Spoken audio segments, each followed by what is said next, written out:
Welcome to the Bishop Fox live stream from DEF CON 32. My name is Zach Moreno. I am a practice director over consulting at Bishop Fox. And with me is my co-host Ryan. Ryan, how are you today? I'm very good, Zach. My name is Ryan Narayan. I'm the host of the Security Conversations podcast. Super excited to be here today. We're live on YouTube, LinkedIn, Twitter. I believe we're on Discord as well. So share the links with your friends. Good morning, good evening, wherever you are in the world. Happy that you're joining us here today. Zach, I'm super excited about the day we have. Oh, this is going to be absolutely great. And actually, to kick it off, we have a very special guest. Nanad is here to discuss newly adopted SEC cybersecurity rules and their implications for security programs. But for those of you who might not know, can you tell us a little bit about you? Sure. My name is Purohit. I'm a managing partner with CFGI. Been in the industry for about 20 years. Been with CFGI for about 3.5 years. During my career, I've had an opportunity to lead cybersecurity programs across various stages of its life cycle.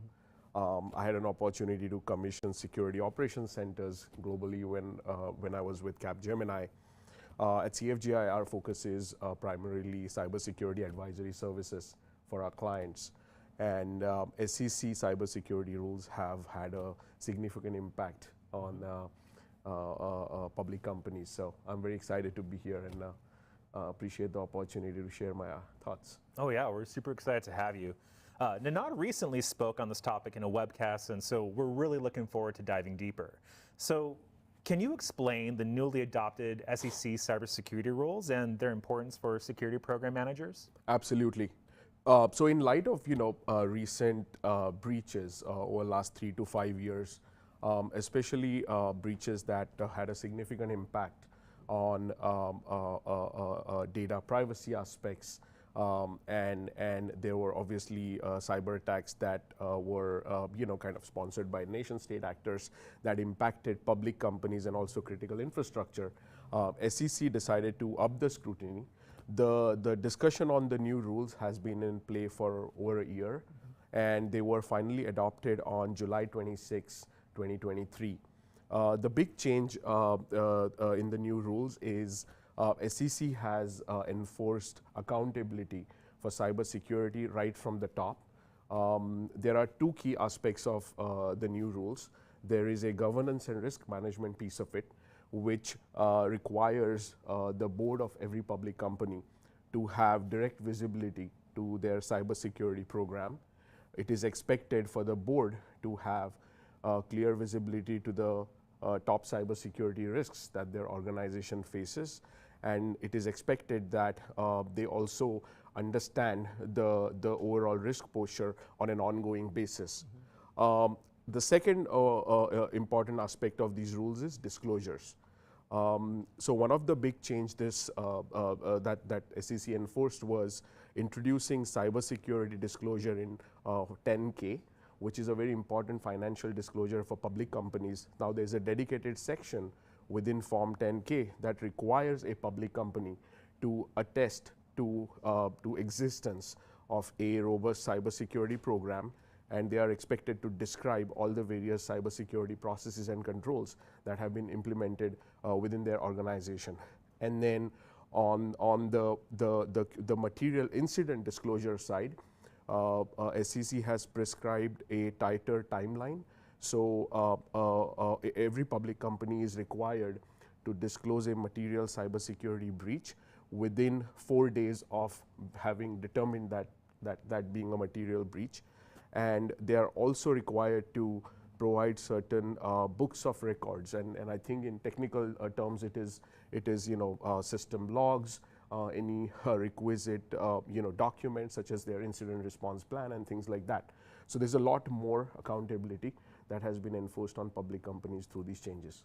And the controversial piece of that is this materiality within 4 days, right? Because when the rule came into place, what we saw was a lot of 8K filings and a lot of people proactively filing because there was some confusion over what materiality means. Can you explain where we are today? Because there's been some clarifications. I spoke to a bunch of CISOs here at Black Hat, and it's still a top of mind issue for them. Where are we today? Has the issue of materiality been clarified and straightened?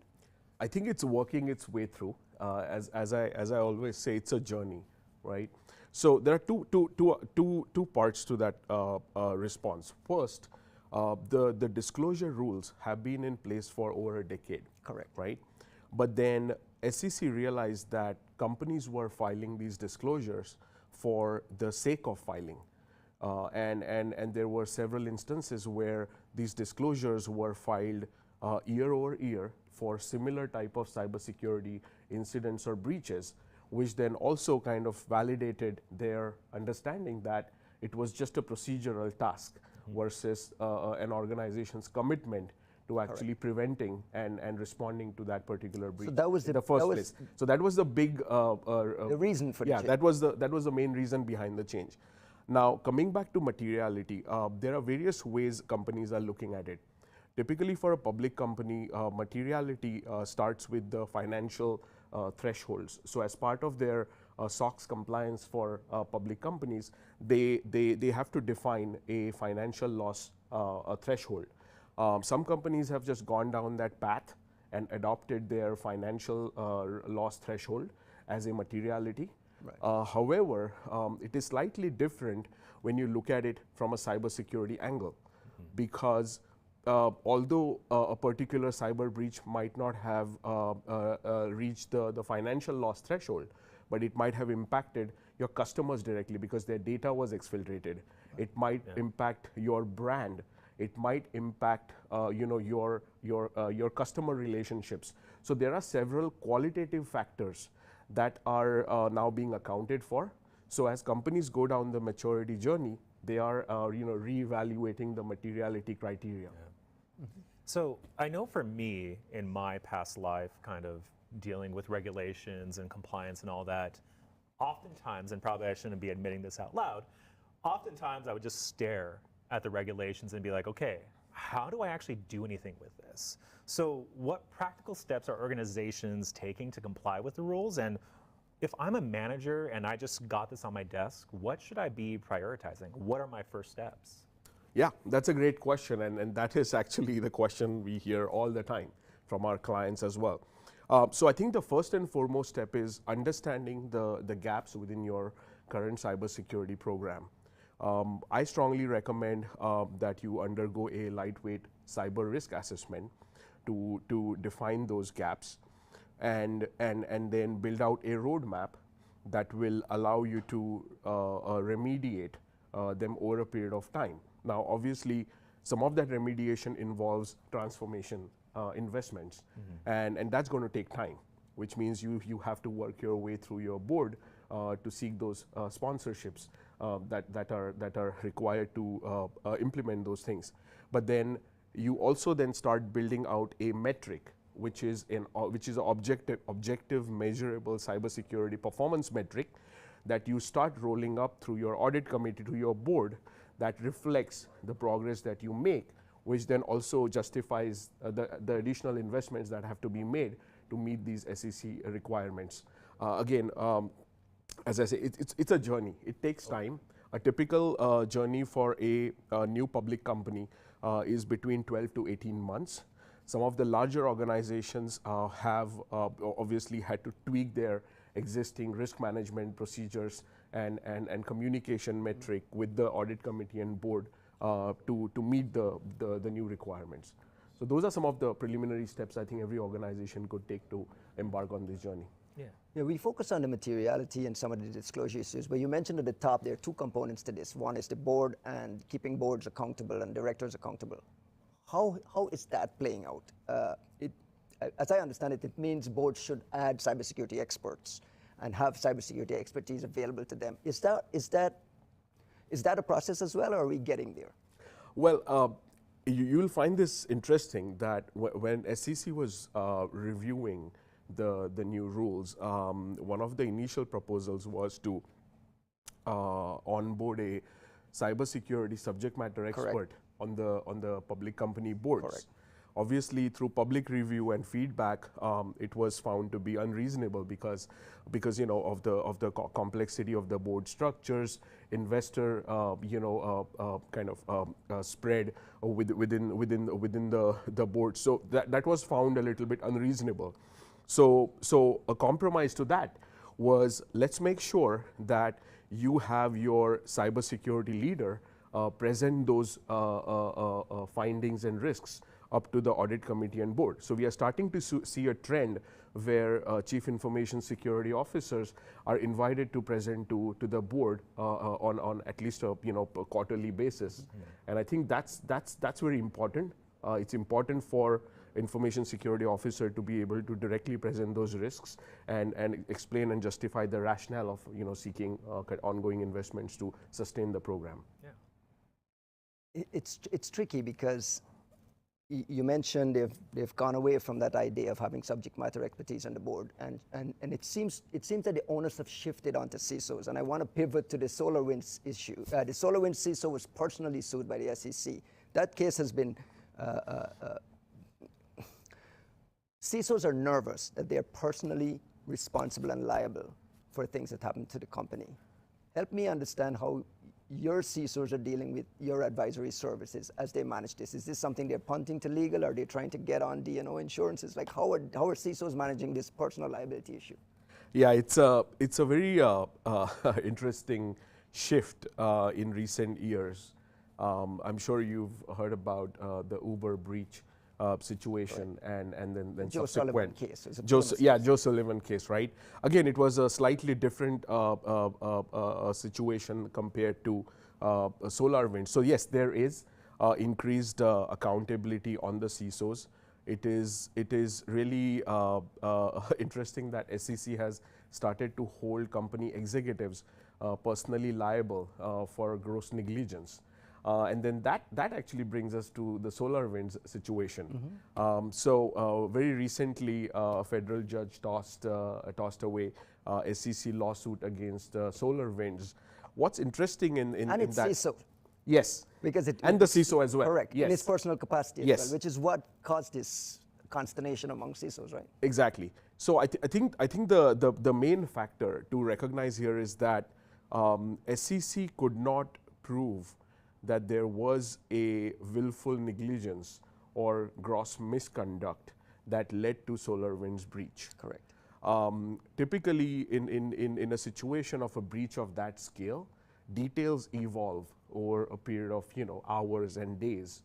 And I think to SolarWinds' credit, I think they started disclosing the information as it was available. So as a cybersecurity expert, I don't necessarily agree with the fact that it was, I think, willful. I think that was the situation. But then in case of Uber, it was proved that there was willful negligence and there was an attempt to conceal and the CISO a was real breach. convicted. Yes, and the appeal was denied. So that was the very first time. So obviously, it has created some anxiety amongst the CISOs, and I think I think there will be more of such cases that might actually come out to light. But we'll see. It's a really interesting space to watch. Go ahead. Yeah, so one of the things that I really appreciated was the fact that you talked about how it can often take 12 to 18 months to really kind of comply with these changes and comply with these rules. Because I think a lot of times people think like, oh, the rules came out, cool, we can snap our fingers and get to it. And so, understanding that it takes time is critical. Where I'm really curious is with mergers and acquisitions, because we all know that oftentimes it can take years to integrate systems, to integrate those companies into the larger fold. How do these rules affect M&A? Yeah, no, that's a very good question. So I think first and foremost, let's kind of go back to the principle, right? So every regulatory compliance requirement that is applicable to a acquiring public company or a parent public company, they are passed down to their subsidiaries as well, right? So that applies in case of SEC cybersecurity rules as well. Now, yes, it is complex because as you acquire companies, they might have a totally different cybersecurity posture. They might have a totally different set of technologies that support that cybersecurity posture. Our recommendation has been to perform a preliminary cyber diligence. That's more of an outside-in scrutiny or a target, and you can do that during the pre-close phase, where you at least gain visibility to some of the known cybersecurity risks associated with their external facing assets. So that gives you a very high level idea on where to look for as you get into the confirmatory phase. And then as you get through the confirmatory due diligence, which is much more detailed, we recommend that you treat that as a cybersecurity risk assessment and really take a closer look at their governance, risk compliance aspects of cybersecurity program, look at the technical controls on a sample basis, and then bake that into the post-close 100-day integration plan. Again, integrations can take months, sometimes it takes years. But I think the basic premise behind the rules is that it is important for the executive leadership and the board to have visibility. And the way you start bringing that visibility is evaluate the security postures in the most practical way or a pragmatic way as you go through that journey. Yeah, and so ultimately this needs to be a priority. Right? Yes. This can't be an afterthought. This can't be a, we'll get to it eventually. It has to be the focus. It has to be kind of where managers and the board, the entire leadership chain needs to focus. Yes. And I'm a very firm believer of the fact that cybersecurity isn't just an IT problem. No. It's not an IT problem anymore. It's a business problem, and it's very important, for the executive leaders in the companies to recognize that. Are you finding cybersecurity is dominating board conversations today as it should? It is. It is actually. It's an interesting trend again. I think. Each of the board meetings have cybersecurity as one of the key agenda items, and there is dedicated time. I mean, I sit on a bunch of audit committee meetings, and then those roll up to the board discussion. So yes, cybersecurity is amongst the top 3 items on the board agenda.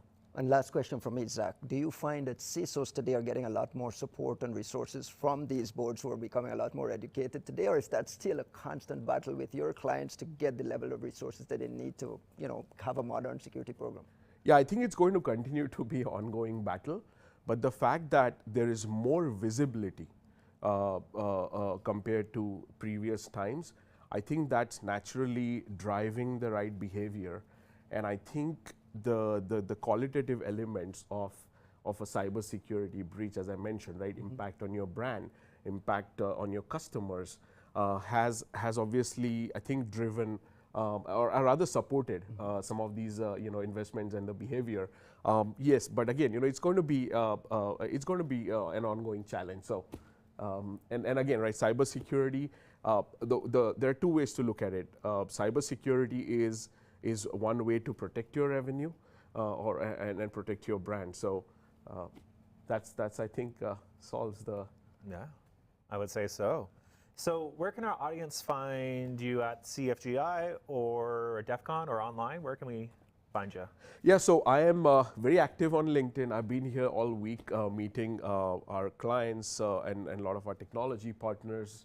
So yeah, please feel free to connect with me on LinkedIn, and happy to have a conversation. Awesome. Well, Ninad, thank you so much for joining us today, and thank you for joining us. Please stay tuned. We have a lot more exciting content coming soon.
And we are back at the Bishop Fox live stream from DEF CON 32.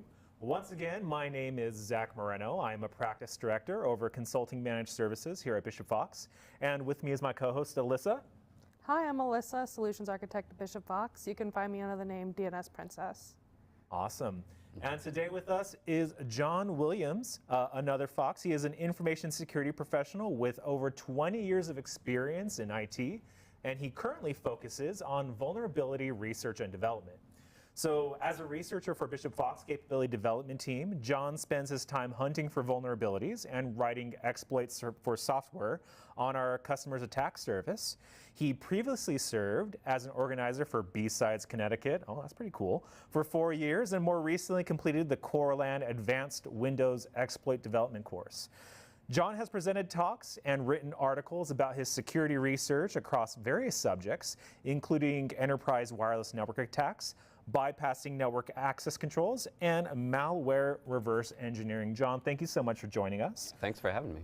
So I just gave them a rather long intro about you, but what does capability development actually mean? And here at Bishop Fox, what are your primary objectives with that? Yeah, so as the capability development team at Bishop Fox, we call it CD, we are focused primarily on pushing forward the cutting edge of the tools and techniques that our company uses to do offensive security work. We're a small group, and we primarily work to benefit the Cosmos team, which is our automated platform that helps to find vulnerabilities and report them to our customers. We are split into two groups that are focused on different parts of the process. We have Team ASMR, which is our attack surface management research team, and they're focused on discovery, finding what assets are exposed that belong to our customers, and figuring out what we have and making sure that it belongs to them before we go and attack it. The other side of our team, which is what I'm on, is Team X, and we're focused on vulnerability research and exploit development. So figuring out how to actually attack and prove that our customers are vulnerable on the assets that they have exposed. So it's a fun team to be on.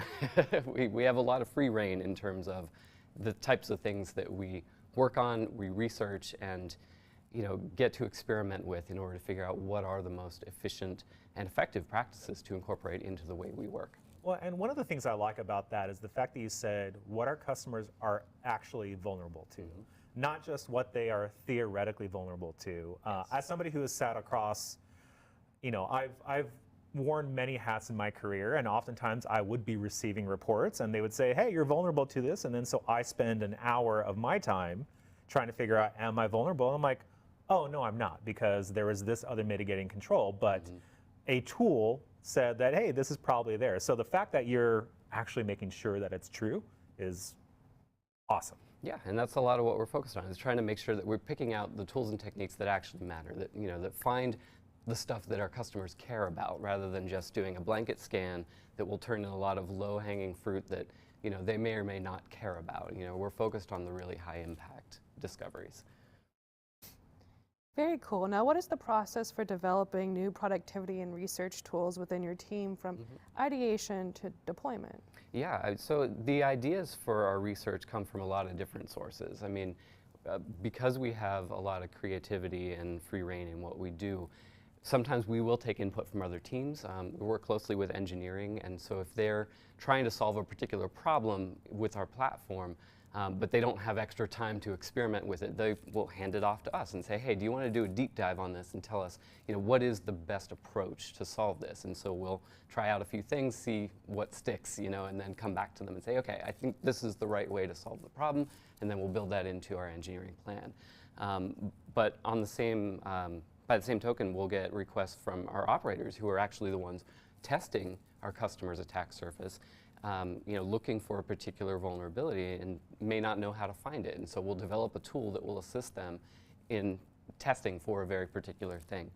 At the same time, we also we monitor vulnerability feeds, and we look for what's new in the news, and anything that is high impact that we want to investigate, we might grab that and do a research project around that to develop tools for our operators and analysts to use.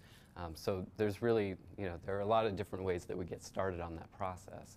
And as we continue with our work then, like looking towards deployment, we try to maintain a focus on developing things that will actually get used, right? I mean, we don't, the research is fun and all, but at the end of the day, we need to make sure that it actually contributes to the work that the rest of the team is doing. And so we will work closely with engineering to prototype services that we can build back into the platform and just becomes part of our normal delivery process. And for those things that don't necessarily fit within a platform, architecture, we will just write one-off tools, command line tools that we can hand directly to our operators and have them run against the assets that they need to test.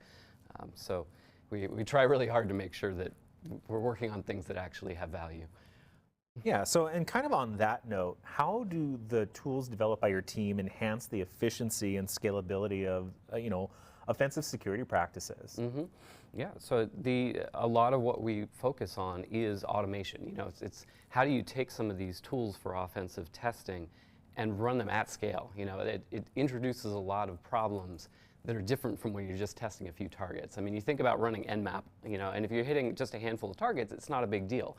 But if you have a customer who has millions of exposed assets, and you're going to Nmap scan all of them, that can be a little tricky. You don't want to DDoS your customer just trying to figure out what assets they own. So a lot of our work is focused around trying to solve that problem, figuring out how to scan things in a way that's smarter,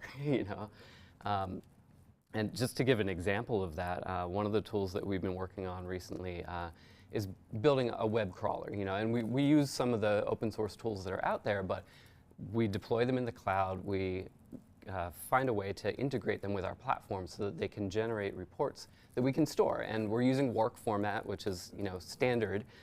But what this does is by storing those WARC files, after we do the initial scan and we understand what the website, what the web app looks like, we can then take our other tools and instead of running them against the same target again and potentially DDoSing them or just hitting them with too many requests, we can use the WARC files and just analyze them. And so then without sending more requests to the server, we can passively understand what technology are they running, what version is it in some cases, and because we know the version, is it vulnerable to anything that we know of? And so by doing that sort of passive analysis, we're scanning smarter.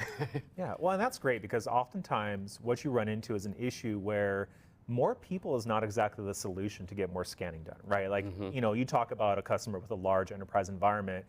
If we kicked off one scan, it could take us like a year to get through everything. And throwing more people at it does not move the needle necessarily. It just actually makes things kludgier, harder to work with. And I think really adding those tools kind of gives you that efficiency where now you're multiplying your people by 1.2, 1.3. And it's not a huge, like you're not cutting down huge amounts of time, but you're cutting off enough that you start adding that up. And now you are saving multiple people, and you can actually have your people focus on the right things. Yeah, exactly. And it's a mantra at Bishop Fox. You'll hear this a lot, people talking about, we build Iron Man, not Ultron, and I think the critical thing there is that we're really concerned about keeping humans in the loop. We're not trying to automate away the whole process. We just want to automate the parts that are tedious, that don't add so much value, so that our humans can focus on the things, one, that interest them, but two, that actually matter to our customers. It's more augmentation. Exactly. Right. Augmentation, not just full-blown automation. Because everybody's trying to automate. I don't think we're seeing as much augmentation. And so, as somebody who ultimately ends up receiving some of the downstream tooling from you guys, I can say we really appreciate it over on the consulting side. Good. I'm glad to hear that. You mentioned Cosmos earlier, and I'm glad to hear consulting also uses the tools as well. But how do those integrate with the Cosmos platform, and how does it power it and all that? Yeah, so like I said, with the focus on automation, a lot of things that we do feed right back into the Cosmos platform. And a lot of what we're doing right now is focused around that sort of smart scanning, trying to make sure that we can hit our targets as lightly as possible while getting the best quality information about what is on the attack surface and if it's vulnerable to anything in particular. Very cool. So how does your team approach researching and identifying vulnerabilities in commercial and open source tool sets? I know for me, I've tried it, right? I've tried to pull down some open source tooling. I'm like, I'm going to find a vuln and I'm going to get a CVE and I'm going to do all this stuff, but then I end up just staring at the tool for a bit, staring at the source code. I'm like, I'm going to go play Minecraft. Yeah, well, so with the Cosmos platform, it's mostly focused on external attack surface. And so a lot of our vulnerability research is focused around end-day research. So the moment a vendor comes out with an advisory and says, hey, our product is vulnerable to such and such, and they release a new version to fix it, but they may not give you much detail about what is actually vulnerable or how to exploit it. So that's our call to action. As soon as something like that drops, especially if it's something that we know our customers use, we will dive in and we go through a process, and it usually involves patch diffing if we don't have a lot of information. So first step is acquiring software. So we go out and we download the old version that's vulnerable and the new version that's patched, and then we will unpack them, try to extract the files from them, which sometimes involves figuring out what kind of encryption they might be using to protect it, so there may be some reversing to get past that. But once we get down to the actual file system from firmware or whatever product it is, then we can figure out where's the vulnerable code, take those binaries, do an analysis of them. If it's source code, that's easier, we can just do a comparison. But if they're compiled binaries, then we have to disassemble and run them through tools that will help to do that patch diff. And eventually we get a report, right, which shows us here are the functions within the code that have changed.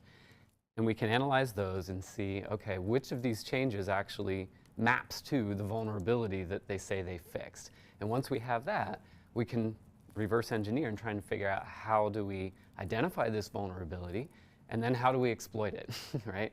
And so that's the general process that we follow. I mean, there are variations, but most of the time that's what we're doing. And so a lot of the work that we're doing in CD around that is automating it as much as possible, because that process can be very tedious. It can take a lot of time just to get to that point where you're actually starting your analysis. And so our goal is to try and get rid of all of that up to the point where you just look at your patch diff. And so we're building a platform that does a lot of that. And it's great because once we have the framework in place, we put in the work once to extract the files, to do the analysis, and we add that to the platform. And then the next time something comes up for that product, we just push a button and it happens again, And so we can, as soon as the advisory comes out, we trigger the report generation, and then it's just a matter of hours until we can dive in and really start figuring out what the vulnerability is. And that's in comparison to a process that often takes days, just to get to that point where you can begin. So that's really exciting. And once we get to that point where, that's pretty standard automation up to that point, but we're also exploring how to leverage LLMs, to be able to improve the speed and the quality of the analysis portion. To give an example, we may run a patch diff and it comes back with hundreds of functions that have changed, because sometimes the vendors will release an update that doesn't just include the vulnerability fix. They'll fix a whole ton of things at once, which is not ideal for us, because that takes a lot of time to go through and figure out which change matters. This is where we're finding that AI can actually make a difference, because it can map those changes and rate how relevant they seem to be to an advisory that we're tracking, and give us a list of a top 10 that we can start with, and that shortens our analysis time tremendously. So AI can't solve the problem for us, but it can certainly help us work more efficiently. So. Well, and that's so cool, because when these patches, when these changes come out, we're not the only ones looking at the differences, right? Exactly. There's people with more nefarious goals that are also doing the exact same thing. So the fact that we're doing this so we can make sure that, okay, cool, we understand how it works, we understand how to detect it, let's make sure that our clients are protected. I think that's rad, right? Because oftentimes we ask ourselves, well, why am I doing this? What's the point? And I think that you have a really cool so what to say, right? Like that's really neat. Yeah, well, you nailed it. I mean, that's the name of the game, is speed, right? Because the whole point of doing this is trying to alert our customers to where they are vulnerable faster than they can be exploited, right? And on our side, the first step there is just to make sure that we can identify where those vulnerabilities are.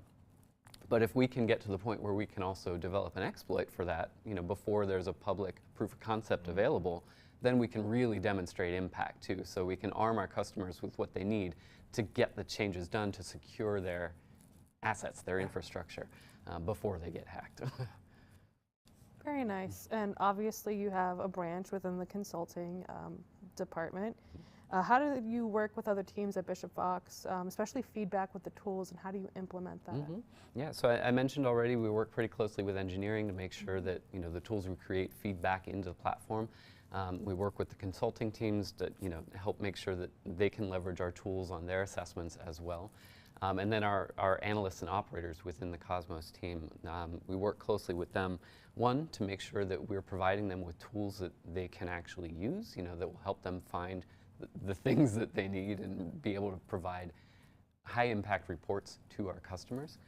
But then there is another team that is specifically focused around emerging threats, which goes directly into our vulnerability research, and the way that they operate is they actively monitor CVE feeds and things like the NIST known exploited vulnerabilities feed, so that they can stay on top of anything new that's coming out. And they're the first responders there, and so a lot of our tooling is focused around helping them to operate more efficiently, making good decisions about which vulnerabilities are worth tracking, what do our customers actually care about, and so there's that part of it where we're helping them to triage. But then on the other side of it, that team can develop some basic detections and help run the scans across our customer base. But when they need us to go deeper, they will tag us and we'll engage our research process to get them the specific tooling that they need. Awesome. So I think one last thing before we go, where can people find you if they want to learn more about what you got going on? Well, go to the website. I mean, we have a blog there, and we publish research articles regularly on some of the things that we're doing. We've done a lot of focus recently on VPN software and firmware. So we've worked with Fortinet, we've worked with SonicWall, and some other high-profile targets. Had some really fun research on those. Working with breaking some of their encryption, and also exploiting some of the vulnerabilities that have been publicly announced. And so we were able to share some tools publicly for those particular targets, which has been great to give back to the community. Awesome.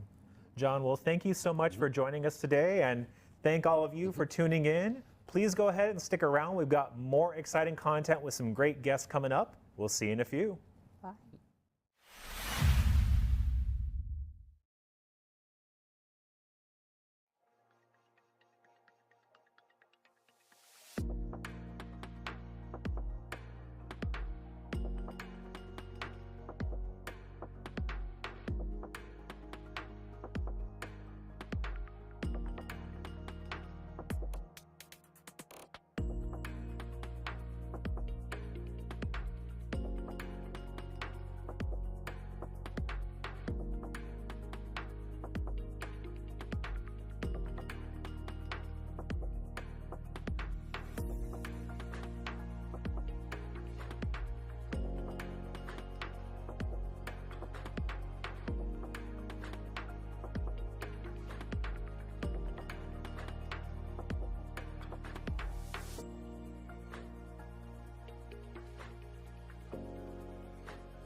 Soy gerente general de Bishop Fox para esta extensión de proyecto en México.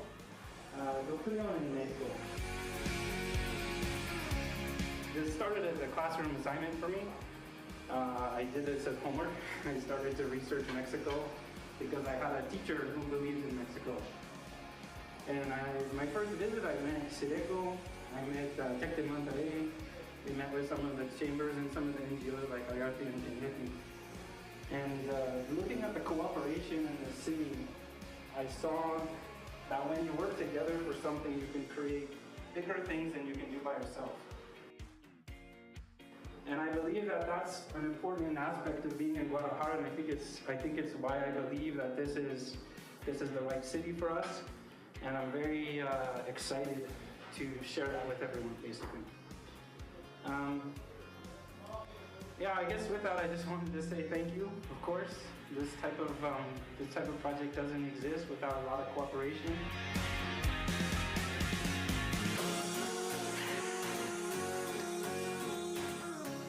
And it's with her support that we were able to do so much to support this and make this happen. So with that, bienvenidos a nuestra oficina en Guadalajara.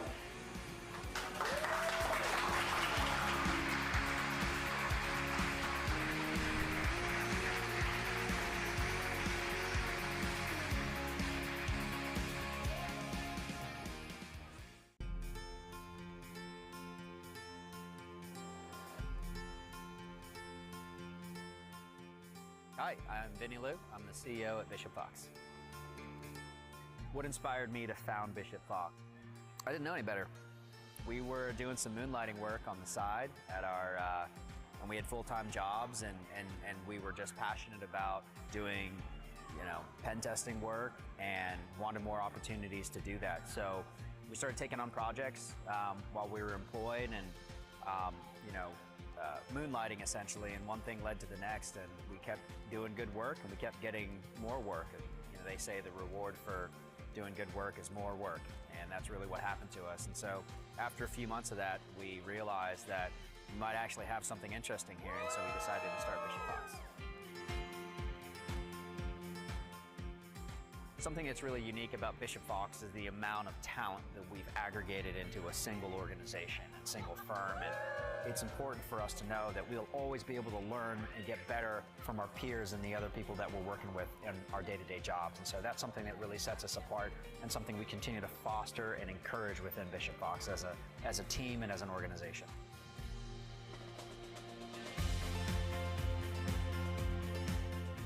The biggest reason I joined Bishop Fox was really the culture and the people. Every day I get to work with some of the smartest people I've ever worked with in the industry. And the culture here is just fantastic. It really feels like you're part of a family, you're part of something bigger, and everybody really believes in the same mission, which is really safeguarding our digital world. Leadership and the folks that are in this organization are some of the smartest people in our industry, and some of the reasons why a lot of our clients today are with us.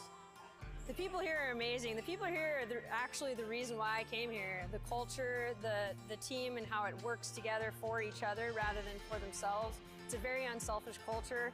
You're not going to find better people here than any other company I've ever been in my entire career.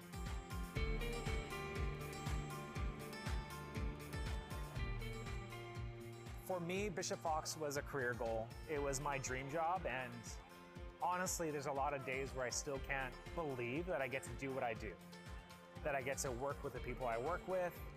If you're somebody who's thinking about joining the company, if you're thinking about maybe I should go over to Bishop Fox, do it. It is a life-changing event, and it is, I've found my home.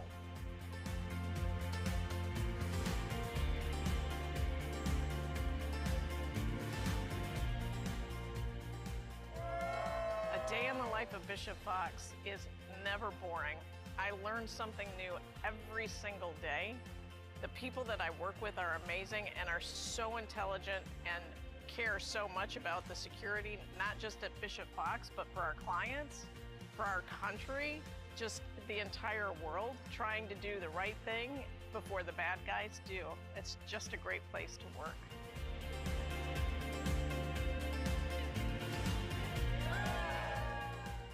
think the thing that I love most about Bishop Fox is the people here. And it's amazing to work with really smart, funny, kind people. Everyone that I've worked with has been super open to sharing their knowledge, and that's why it's a really wonderful, fun place to work, a great place to grow. We value passion here over pedigree. It's not like you have to have a computer science degree from MIT to be a part of Bishop Fox. If you love what you do and you're great at what you do, then this is a place for you.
Hi, and welcome back. I'm here with my co-host Ryan, and I'm Alyssa, DNS Princess.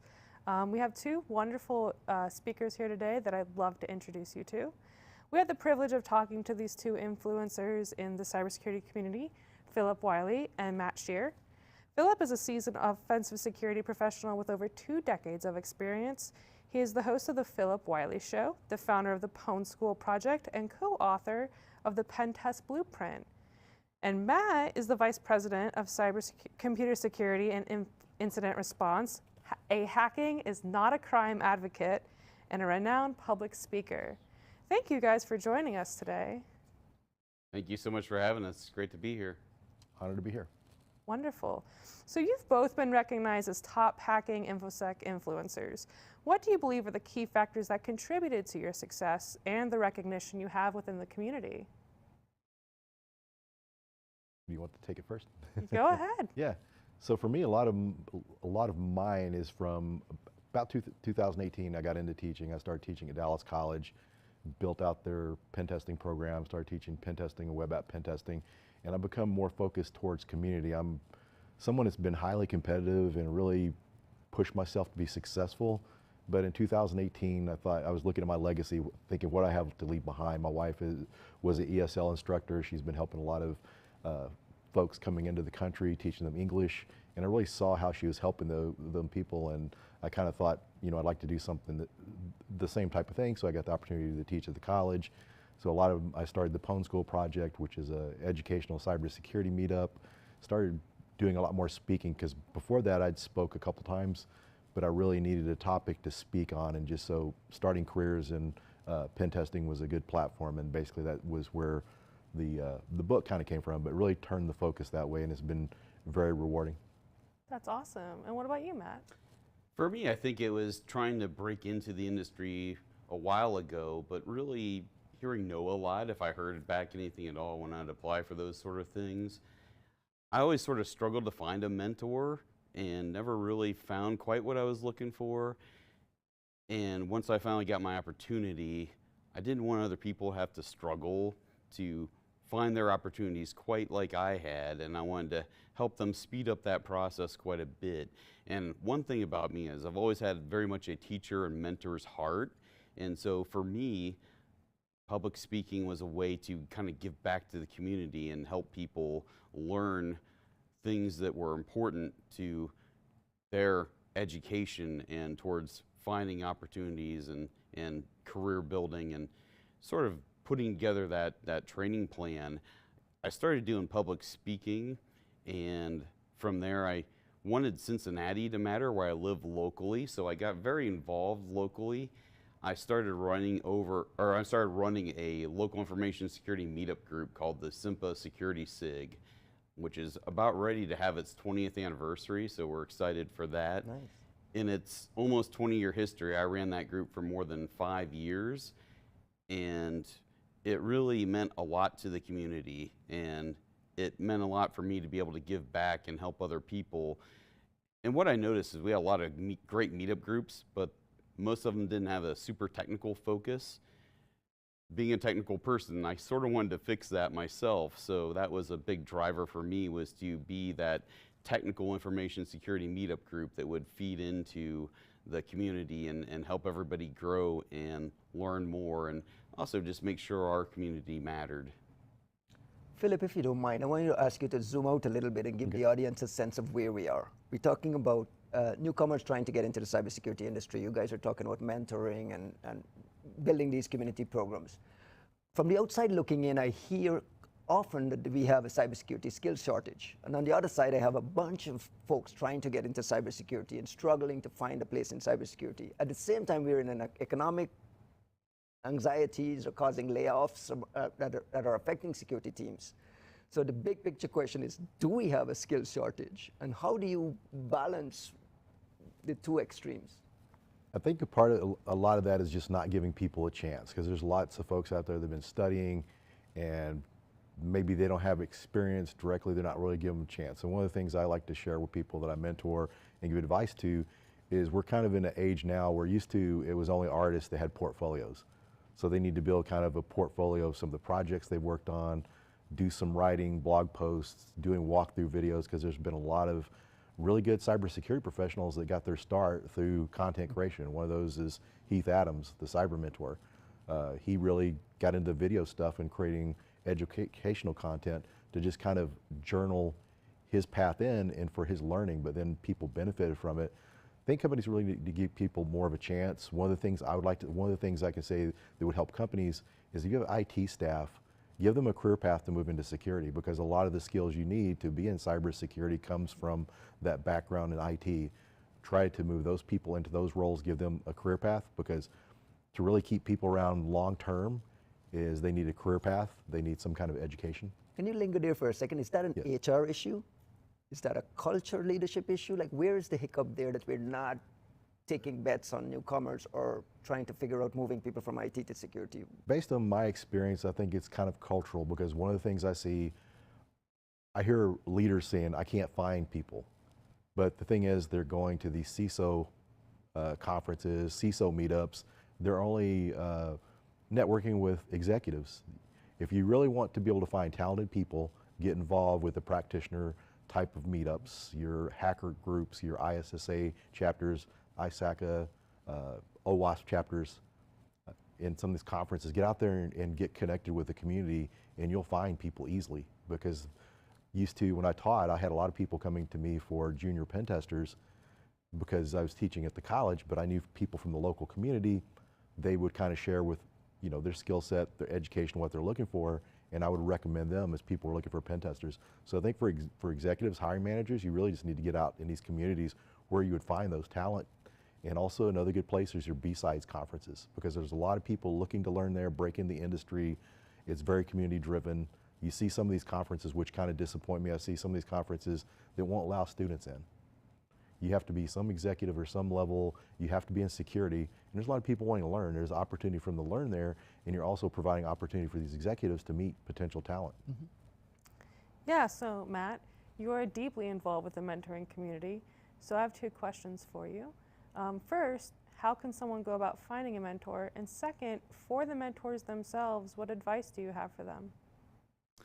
So just sort of piggyback on what Phillip said, what I encourage people to do is get out there and network professionally.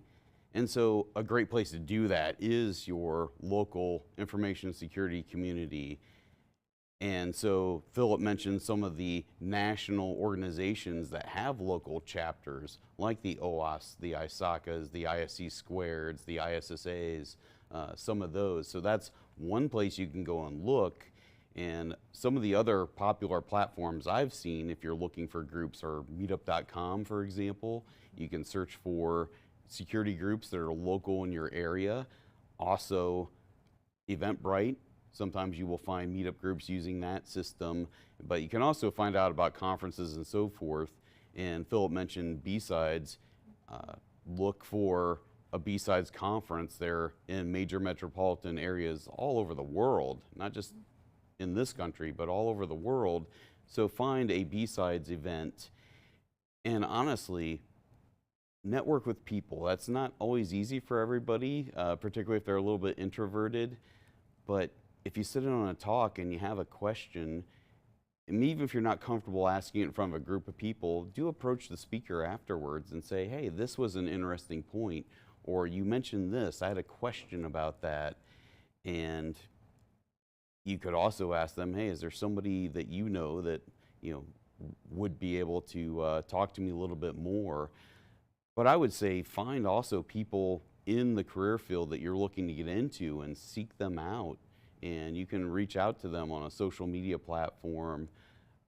Not that everybody has the best availability, because we're all very busy working professionals, but people will try to find that time to carve out for you and provide those helpful insights. In terms of mentors, I think if you're going to mentor somebody, one of the most important things is be warm, open, and inviting, and be personable, because if somebody doesn't feel comfortable with you, it's probably not going to start off as a great relationship. Mm-hmm. When you're mentoring other people, one of the things you want to do is give them good information. And if you do it enough, one of the things I like to do is I like to recycle things. So I make notes, and for example, we have a mentorship program where I happen to work, and I had a list of things I would email out to every mentor that signs up for me, so I can send it out and say, here's some great resources that I have, and this is something that will help you understand what you might want to look into, what you want to focus on. And one of those is something that Phillip touched on, which is about content creation, or just doing things in the community, just to put yourself out there just a little bit if you're comfortable. And there's a lot of avenues for that. If you're not comfortable talking to people or recording videos, you could start a blog, for example, or something like that. And so in addition to that, one of my mentees actually sent me a great list of follow-up questions, and I thought, well, these are fantastic. I wonder how many of my other mentees are asking these same questions. So I will, and I scrub it, sanitize it, so it's not attributable to who asked the questions originally, but say, hey, I got these awesome questions, and I'm sharing them with you so that hopefully this is something that you have at your disposal that you can reference.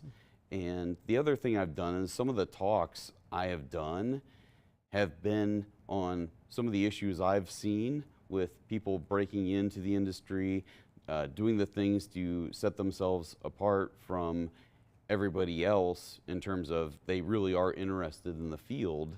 It's not just somebody told me this was a good idea, so I thought I'd try my hand at it. But I really want to help the people who are passionate about the information security. So retaining those resources, and what I do is some of the things I send people in the email are talks I've given that talk about, hey, if you're looking at an incident response career, here are the important skill sets that you should learn. And by the way, I don't expect somebody that's a student to be able to afford really expensive training. So here's some extremely low cost or free resources, including some training workshops I've built myself that are on my GitHub repo. Phillip, I want to touch on a question with you about the future of security education. I spent 2 days Black Hat listening to a bunch of talks. We'll be at DEF CON here and we'll be listening to a bunch of talks, and everything seems like no one knows what next year will look like. With AI and LLM managing and powering everything, it feels like cybersecurity is in this space where we don't really know what it will look like in 3, 4, 5 years from now. How are we expected to educate kids for that world? And how are you viewing it when you're creating your courses and your pen test teaching? Keeping all of that in mind, that AI and LLM is about to kind of transform our industry. So typically I update content as I give the workshops because I present those repeatedly over the years. But one of the things I do advise people on too is learning generative AI to get familiar with AI because it's it's here to stay. Yeah. And one of my favorite quotes is because a lot of people worry about AI taking their job. My favorite quote is, you won't be replaced by AI, you'll be replaced by someone that uses AI. And so it's a good skill, especially those just starting out. If you learn generative AI and you can use that to your advantage, then it's going to make it easier for you to find a job, because some of the people that are more senior have been doing it for a while. How do people get started there? Like where do I get started into trying to figure out this AI LLM thing? So some of the courses on Coursera I've heard have been pretty good. I've seen some courses on there on prompt engineering, so that's more specifically kind of what you want to get into, because currently the generative AI. So some of those courses on Coursera, I've seen some other ones out there I can't recall at the moment, but just kind of prompt engineering is kind of what you want to learn. Are you teaching that in classes as well? No, I'm not. Okay. But actually I've seen some courses that were pretty decent on LinkedIn Learning. If you have a LinkedIn Learning account, right, that gives you kind of an overview. It's a good kind of way to learn about AI and generative AI. Kind of start there and then find some of the courses, because there's some of the colleges that are offering AI courses through Coursera. And at low price. I think sometimes with Coursera, you could take the course without the certificate for free, but if you want the certificate, it may cost a little bit of money for that. Yeah, and I know with Coursera as well, there are applications for financial assistance, so I think that's really cool.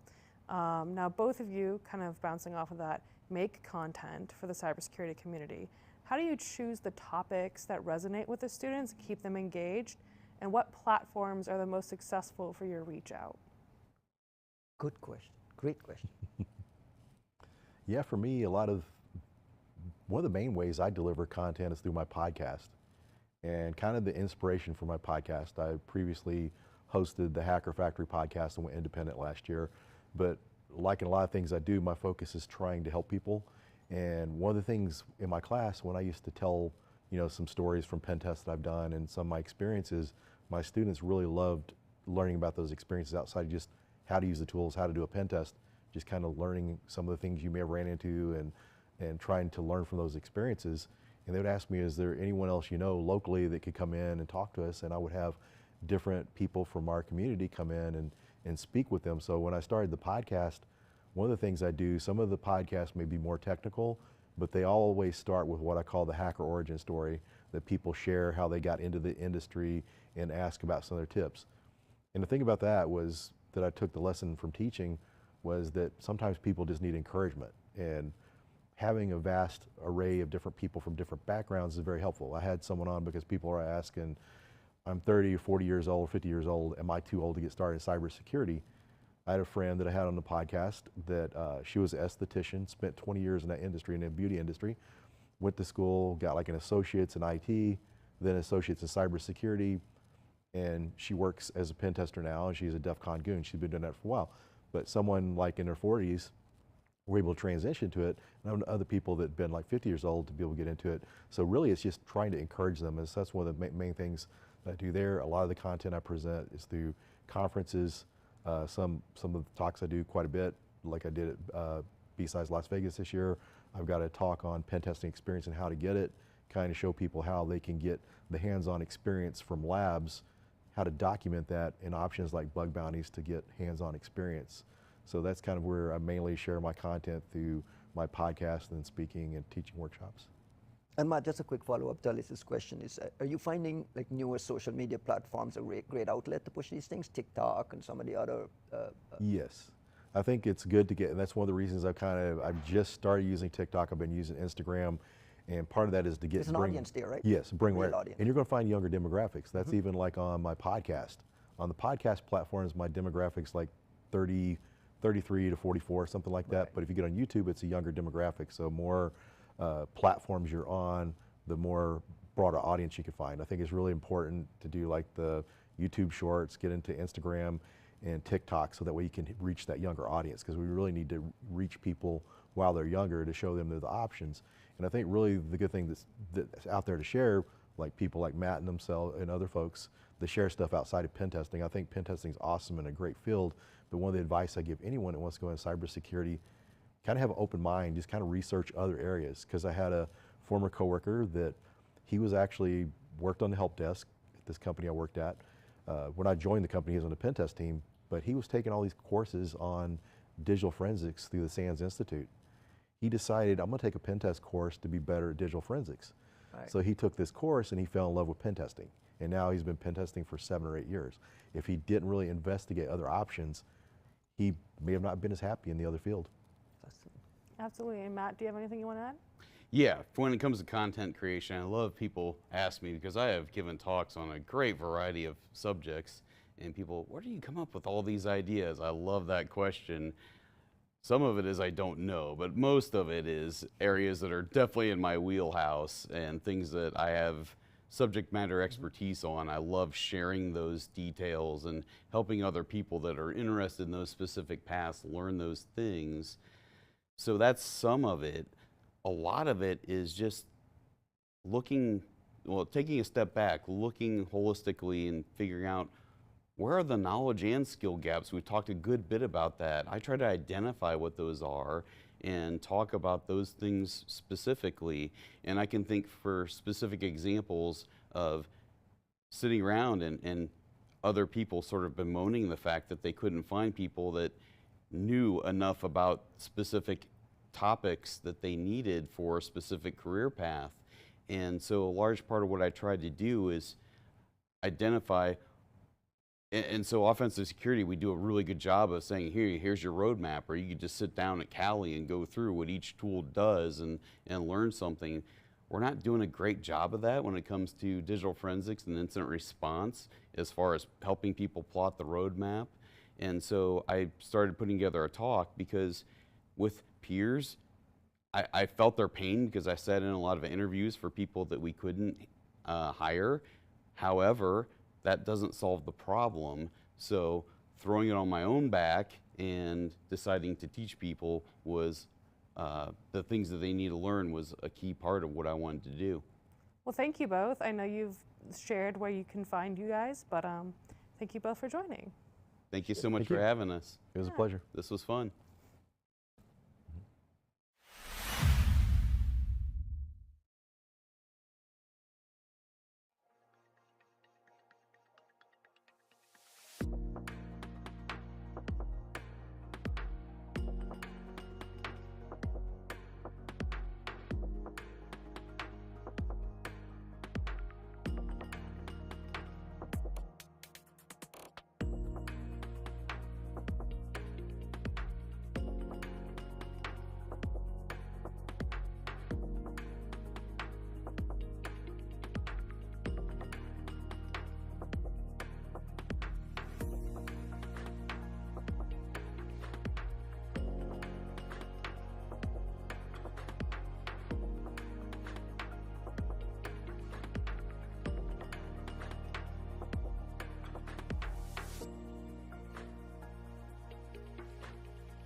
Hello and welcome back to the Bishop Fox live stream here at DEF CON. My name is Ryan Narayan, host of the Security Conversations podcast. Very excited to be participating in this project here today.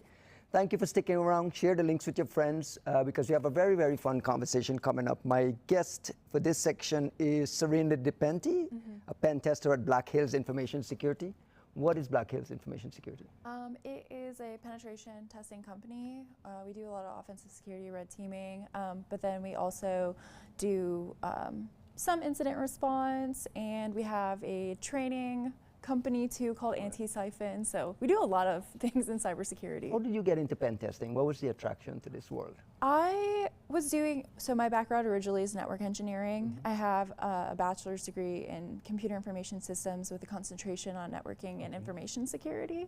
But when I was in college, there wasn't a lot of cybersecurity programs like you see now. A lot of universities offer that. So I went the networking route, and I really enjoyed it, but then I kind of found cybersecurity to be a little bit more fast-paced and a little bit more interesting for kind of like long-term career-wise, and my networking background I felt like really helped in the cybersecurity space. And yeah, it was a pretty easy transition. Is it something you recommend for your peers to get an entry point in that way? We just had a conversation about folks getting into cybersecurity, whether there's a skills shortage and people struggling to get in, and folks are trying to figure out what are some entry points for me to get in. Did you find that network security was you mentioned it was an easier path, but is it something you recommend for folks? Oh yeah, I would say that having a background in something technical related, but not quite just cybersecurity, is incredibly helpful. When you are going from a complete novice to wanting to get into cybersecurity, it's tough. It's really tough because you are trying to be good at everything, right? You're trying to learn all of the different technologies that you're going to be working with, like software, then you have internet protocols and networking, and just, it's a lot. So it can feel like a big mountain to climb. Versus me, I had one specialization, which was networking, and then even within networking, I specialized even further down into data center and then compute. And I think that having that really strong networking background made the transition easy, and also it's easier to get into, I think, networking or maybe software engineering position. There's more jobs, and then from there going into security, I think, is a good path. Do you think long term we'll have security experts and networking experts and IT experts, or do you think that those will all merge into one? I honestly think things will get more granular over time. Yeah, I believe things will probably get a little bit more granular before they get. So you think it's smart to try to specialize? I think so, yes. Okay. Yeah, definitely. What are some of the significant trends in network security you've observed over the last couple of years, and something folks should be paying attention to that maybe it's falling off the radar? I would say that from a networking perspective, and coming from my background as a network engineer, everyone was very, very focused within the last couple decades of securing their perimeter of their network. So externally, a lot of companies are really solid. When we do see breaches, typically there is a pretty big social engineering component that goes into that breach. So it wasn't necessarily like someone, was able to get a shell and pivot into a network. You do have kind of that social engineering component. But now I think people are looking at internal networks. From a pen testing side, I love doing internal pen tests. I think they're important. There's kind of this old mentality of, if in networking, if they're just for the benefit of the audience, how do you define internal pen testing? Okay, yeah. So internal pen testing would be kind of the network, like you have to be at your company or you have to be connected to a VPN. It's not accessible to anybody with an internet connection. So, if I want to break into Facebook or something, I can only do that from an external perspective because I don't have access to their internal network, like their employees would have access to their internal network and systems and all that.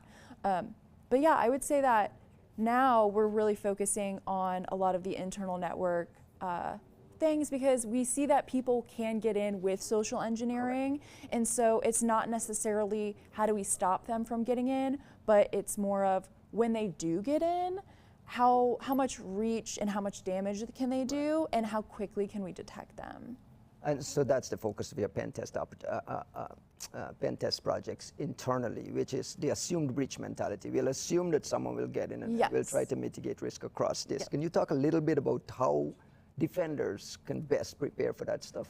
I would say how defenders could best prepare is, going with the zero trust and least privilege access, making sure that employees that, if you're in engineering, you probably don't need access to accounting, servers and things like that. Really segmenting your network and detection, I think, is a really big one. So having detection rules, if there is something suspicious, like, hey, someone in accounting is opening PowerShell on their laptop. Right. Why would they be doing that? Having that quick response and detection can really, really protect you in the long run. Do you find your clients in general, and I know I'm not asking you to generalize too much, but in general, do you find your clients are getting better at this? Because I feel like we know these barriers, multi-factor authentication, all the things you mentioned. And then we still have breaches every day. There's a ransomware epidemic every day, right? So what is the disconnect between we know what we have to do, we have the tools, we have the frameworks, the procedures in place to build a modern security program, but at the same time, you'll go into a client's network and you'll pop in, right, as a pen tester. Why? I think that's because we expect everybody to know everything.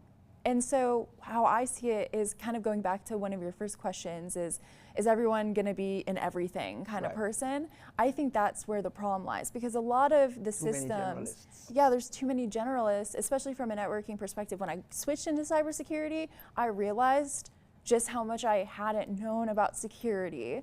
And that was a really big eye-opener for me.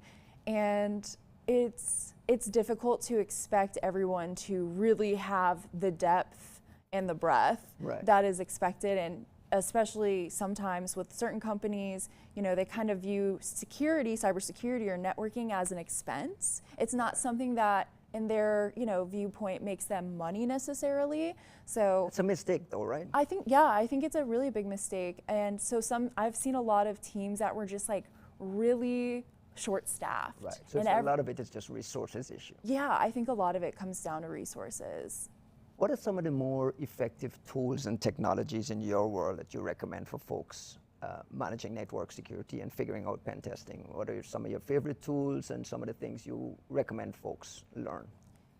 Ooh, that's a great question. I would say just continuing education in general. I guess it really depends on kind of what you're trying to secure and what you're trying to learn. But I really recommend managers give people time, dedicated time, and maybe money for training. And I think that would help a lot. And really just kind of follow what you're passionate in. If you see there is a gap of knowledge on your team, maybe be the person to fill that gap if you have the time and bandwidth to do that. I think that would go a long way. But it really does come down to specifics of role, I would say. How are you managing AI, LLM tools in your work? Is it becoming a bigger part of your arsenal, in your pen test arsenal? Is it lesser? Are you finding it becoming more important? How are you managing this newness of all this AI and LLM madness? Of, I guess, clarification of using AI myself or trying to exploit AI? All of it. All of it. Okay. What is more important to you? Is it using it, exploiting it? I don't really use AI too much currently. I do a little bit of wordsmithing with it. Right. Sometimes if I am trying to make a point on maybe a report, I'll say, hey, I want to explain why this specific thing is bad, like maybe, a SQL vulnerability or something. I think it's really important that my language is clear on reports. Right. But as far as testing go, I don't really use AI. We do some attacks on AI to see, hey, what will this AI tell us? Will it give us passwords? Will it tell us, what kind of system it's running on? And so that's definitely interesting to see what attack vectors AI opens up to us. We've seen some of the bigger companies like Google and some of the bigger companies use AI and LLMs to do some fuzz testing, minimize crash reports and do some automation on all of that stuff. Do you expect that to be a part of your world in a year or two? I don't know. it's hard to say. Are you excited about AI? Are you excited about using AI as a tool, not just generative AI for report writing, but using AI as a tool for automating scans, automating results? Like, how are you viewing that? I don't. I really don't. I don't really care that much. Yeah, I think it's hard because especially when you're working in the tech field for so long, we kind of always go through these hype cycles where it's just like, oh, the next big thing. Like if you talk 10 years ago or maybe a little bit less, like blockchain was gonna disrupt it all, right? And then that didn't happen. I feel you on that, but I was just at Black Hat. Yeah. Every talk there had either how do we protect companies using AI? How do we protect AI deployments in our enterprise? And how do we break it? And it just feels like that's all everyone here is talking about. So I'm just curious, like people in the trenches, is this a big deal for you? I would say from a security perspective, I would say it's a big deal. For how much it's going to improve my actual ability to do my job, I'm a little bit skeptical. But I am interested to see kind of where AI lands ultimately. Do I think it'll do everything that everyone's saying? I'm skeptical, but again, like I'm open to it though, so I'm excited to see what happens. Fair enough. One of my favorite things about you is the content you create on YouTube. I actually learned a couple of things from some of your videos there. What are some of the, and it's a question we just had on the last conversation, like what are some of the topics you find folks on social and on these newer platforms interested in? And is that an easy thing for you to do, generating that type of useful content on those platforms? It is definitely a balancing act. A lot of people who do see my content for the first time are probably not people who work in the industry. I would say maybe the majority of people, because you're trying to reach new people who are outside of the industry and wanting to get them interested. And so with a topic like networking, when I started, kind of looking into networking, being interested in networking, my idea of networking was like home routers that you would see at the Best Buy. I was like, oh, that's networking. And then you really eventually get your eyes opened up to how complicated and complex enterprise networking is and data centers. And so, sometimes when I am talking about enterprise networking and you are reaching crowds that are more familiar with their home networks, some things don't translate well. And then you also have kind of the issue, especially with short form content, of being able to provide all of that context within a certain period of time. It's a skill, right? It is a skill. It can be very challenging for sure. What kinds of content you find is resonating with the audience, and how do you determine what to spend all this time making a video about? I would say following like what's in popular culture and how you can link back events or certain technology topics to current popular culture and just big news cycle things, right? Like talking about ransomware groups, in my opinion, I think is very interesting because you're seeing almost like drama, right? Where people would see on kind of like reality TV, and people are interested in that. And so this kind of shadowy like ransomware groups and how they operate, like that's interesting to everyday people. Good storytelling. Exactly, yeah. Any upcoming projects or areas of focus that you're working on? Where can the folks find you, and what are you working on next? Yes, currently I'm working on a new podcast called Breaking the Internet with Ending with Ali. She's a Twitch streamer and she also does videos for Hack5. And yeah, we're doing just a cybersecurity podcast and technology podcast. I'm very excited about that. All of my socials and links can be on shenet.works. So that's my website, and I can be found at SheNetworks on YouTube and TikTok and Twitter or X. How do old fogies like me absorb that stuff on newer platforms like TikTok, where it's not as familiar for older folks? And I ask this question specifically because I find significant value in the work you provide there. But the people that need it are not on those platforms. Some of the older folks that need it, some of the people trying to transition from, say, IT or networking into security. What advice you have for older non-TikToky folks to participate in your world? Download the app. That's it, right? No, download the app and figure it out. Download the app, or just like experiment. I think sometimes people are maybe a little bit shy when it comes to newer ways of gathering or getting information. But you know, Instagram Reels are now on Facebook, so I feel like that also kind of brings in another population or demographic that wasn't really scrolling on Instagram Reels, but now that it's a part of their feed, it's a little bit easier to access. I think it really is on kind of social media companies to put the content out in front of people, right? And AI algorithms, now that's interesting. I really do like how the algorithms can be beneficial. There are also drawbacks. But finding really interesting and good content and something that will keep your interest, I think, really is helpful. Very good. Serena, thank you so much. Appreciate the time. And thank the audience for participating here. I think we really, really learned a lot here. I hope, I wish you the best. Go find Serena's work, the quality of her work and some of the way she describes and some of the storytelling there is impressive. Highly vouch for it. And stick around, we'll be right back.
And welcome back to the Bishop Fox live stream at DEF CON 32. I am Zach Moreno, Practice Director of Consulting Managed Services at Bishop Fox. And with me today is, again, Ryan. Ryan Narayan, host of the Security Conversations podcast. Super excited about this particular conversation because this is one of my beat areas, the notion of APTs, geopolitical tensions, anti-malware research. So this is an exciting one for me. I've been really looking forward to this. And actually, on that note, I would love to introduce our guest today, Constantine. He is the Principal of User Research and Software Development at Carnival Interactive. What does that mean? For the folks at home, what does that mean? So a lot of the last, I would say, 10 years, I've been doing a lot of product-focused work on the security space, so building tools, whether it be tools on the OSINT side or even tools on the practitioner kind of cybersecurity side. But the last 5 years, it's really shifted, where now I'm really looking at kind of geopolitical risk and kind of building up a risk practice that's focused around both critical infrastructure on the private side, which is, I think, underserved to some extent, and then also looking at how geopolitics affects different domains of warfare. And so my career has moved a lot in the last 5 years, really in the direction of geopolitics. If that makes any sense. It does. I mean, I don't think anybody's career in this field ever stays consistent, right? It shifts. You start off wearing one hat, and then in 2 years, you're like, oh, I'm doing something completely different that I did not foresee my career going this way. So can you give us an overview of the current geopolitical landscape? I can. It's a bit of a sobering discussion. So I'll smile about it, but it's yeah. So one of the things, and I can give you a bit of like how we fell into it as well. I started doing geopolitical analysis around 2017, and it was because I wasn't getting good answers to honest questions about geopolitics. I saw an industry, our community, an industry that was really focused on the financial components of our job, which is natural. It's the society we live in, right? And so you could look at trends about crime reports and what was happening to ransomware last year, and you could take those trends and like project them and see this is what we need to do.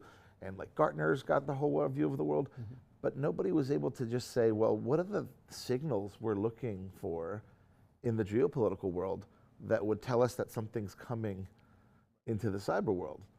And so I wasn't getting good answers to that. And so I started obsessively looking at the geopolitical world to try and find those answers, and by mistake, I became a geopolitical analyst. Those two worlds are now intertwined, right? I mean, you cannot be a cybersecurity, anti-malware, pen test without understanding implications of your discoveries as it relates to geopolitical tensions around the world. How are you? I didn't answer your question yet. I apologize. Sorry, I will. Sorry. Yeah, go ahead. But how are you advising your clients and folks to, stay attuned to what's happening and avoid the fog of war in the midst of all of this? So the problem that we're seeing is, so I'll give you a little bit about how we do the analysis, and then the thing that comes out the other end is bigger than we thought. So one of the things that I see a lot in geopolitical analysis, let's make a differentiation between what we call a proximate cause and underlying cause. Simple example, like if you go to history class, you will learn that Archduke Ferdinand gets assassinated, and that triggers a series of events that causes World War I. That's what we call a proximate cause. The problem is that that doesn't help you figure out when the next war is going to start, because it was a really strange, it's like the weather patterns, right? Like chain of events that are causally, like you can't be really traced or projected easily. Now, if you try and avoid proximate thinking and focus on underlying causes, what's an underlying cause? Like demographics or economic tensions, right?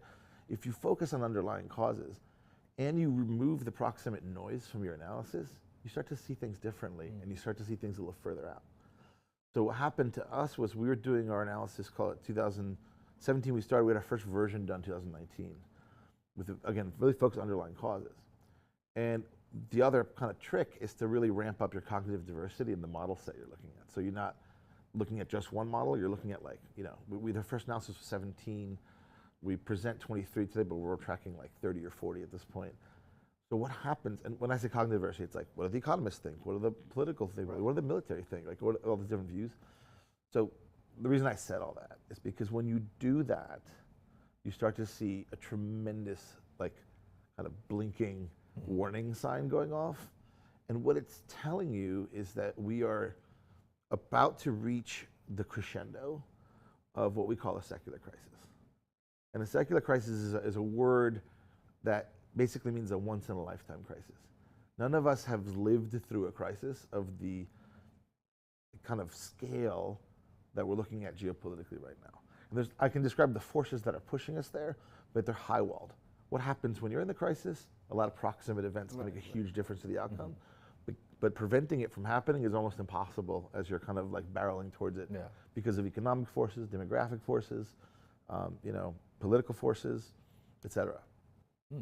The thing about geopolitics and doing analysis on geopolitics is there's always the fog of politics and war and economic implications across nations. We are in the midst of I wouldn't want to call it a malware epidemic, but we're starting to see sophisticated malware attacks take on important roles as nations try to do their thing. Absolutely. Right?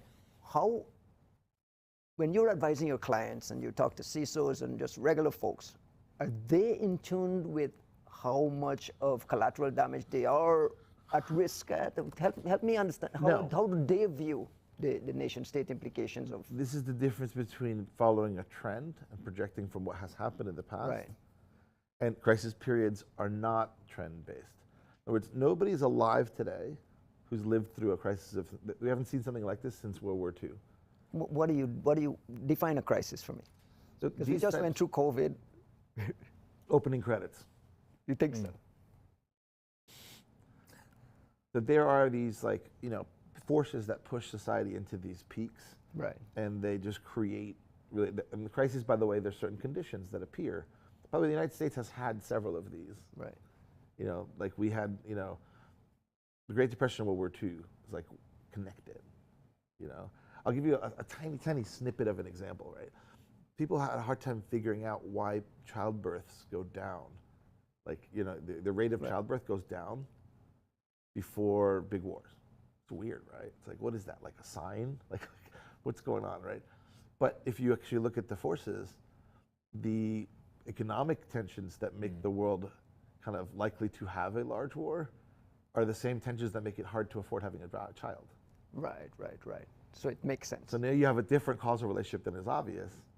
And so these conditions just occur with some regularity.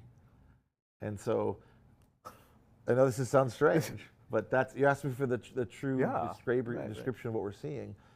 So now when we talk about APT behavior, you're tying it to that, which makes sense. Again, we weren't going to see it, right? So we lived in a world where for the last 10, 20 years, right?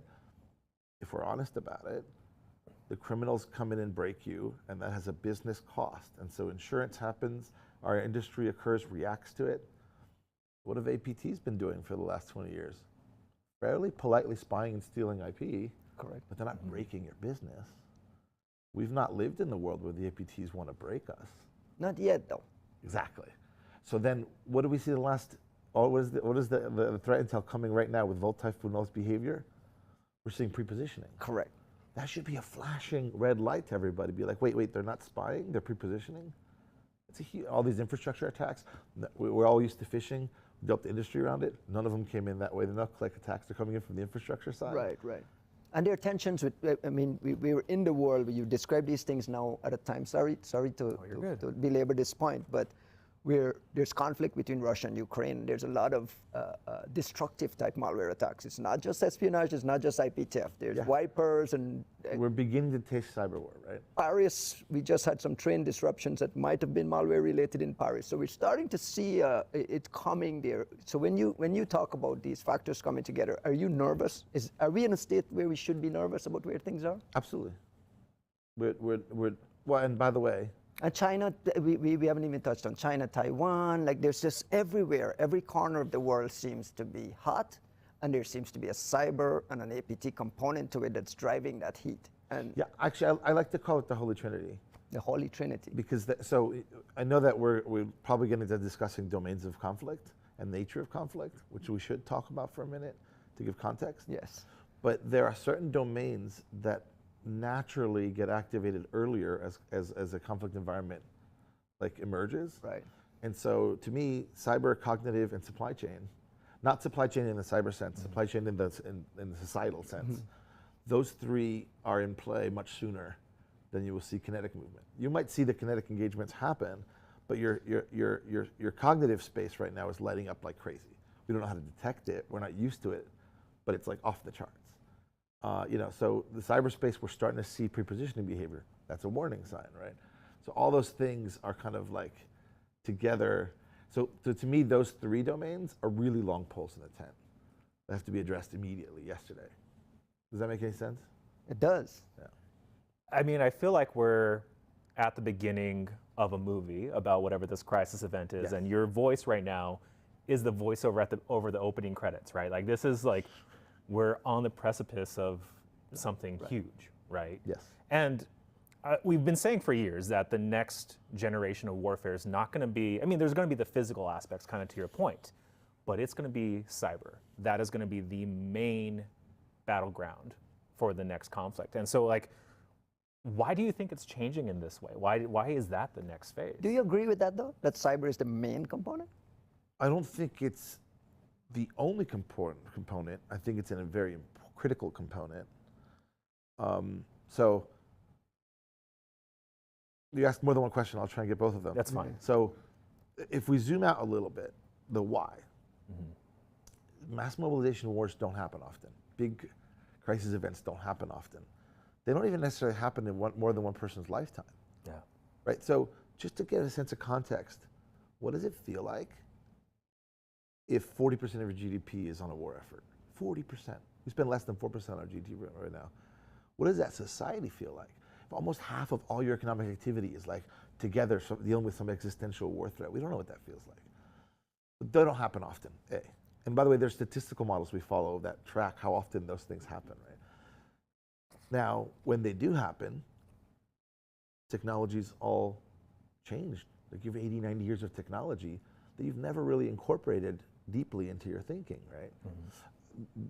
The way I like to express it from a metaphorical, kind of to get a sense of the depth of it, let's do a thought experiment. Let's imagine we're all the same age, having this discussion, and it's like 1915, 1920, right? Maybe we're smoking up one, right? And I'm like, you know what? In the future, it's going to be horseless carriages with cannons on top. And you're like, I got a better one, floating airports.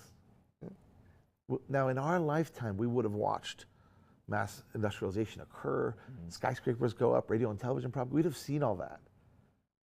But we wouldn't have applied it to warfare yet. So now we've got the third and fourth industrial revolutions have all happened since World War II. But our concept of warfare is still stuck. It's still like those goggles from World War II. So you could take a Ford Model T and turn it into a BMW, but it's still a car. Yeah. That level of change in like warfare tactics is what we're looking at right now. So does that include new domains? Yeah, nobody's ever fought in space. Nobody's ever fought in cyber. We classify cognitive as a domain. Nobody's ever fought there before. How do those all come together? What are the strategies? How do you even get situational awareness in a world where you're mixing those domains? One of the attacks we saw in Ukraine, I think, was the Ukrainians wanted to get targeting information on the Russians, and they made fake dating profiles. Right. It works. That's multi-domain warfare. Yeah. So that hasn't been invented yet. Is that answering your question? Yeah, that does. Do you have a thought on the future of warfare in the age of AI and automation? Absolutely. And when you model out these things, how are you viewing the use of AI as an offensive tool in the battlefield? And the responsibility of using it and some of the surrounding questions around it. There's a lot of issues there, right? One issue is I think there's a big differential between people's view of AI, which is like LLMs and like, you know, convincing Turing test emotions, right? The reality is that the narrow AI is extremely effective right now. Like you can put it to a task and it works, right? So to what extent, like, are you able to apply, in other words, the world we're seeing is technology that already works being applied. Right. Right? Now, the obvious question that everybody talks about is the OODA loop stuff, right? But again, we are in this spoiled world where we can control all these drones from satellites and all this stuff. That doesn't happen. It's not even like, you need to contest, you have contested EM space. You're sitting there dealing with the fact that somebody else might hack your drones, might not let you to get signals to, you know, et cetera. Yeah. So how do you orchestrate? I mean, the stuff that basically is the giant lab from that perspective that's happening in Ukraine right now. Right. Right.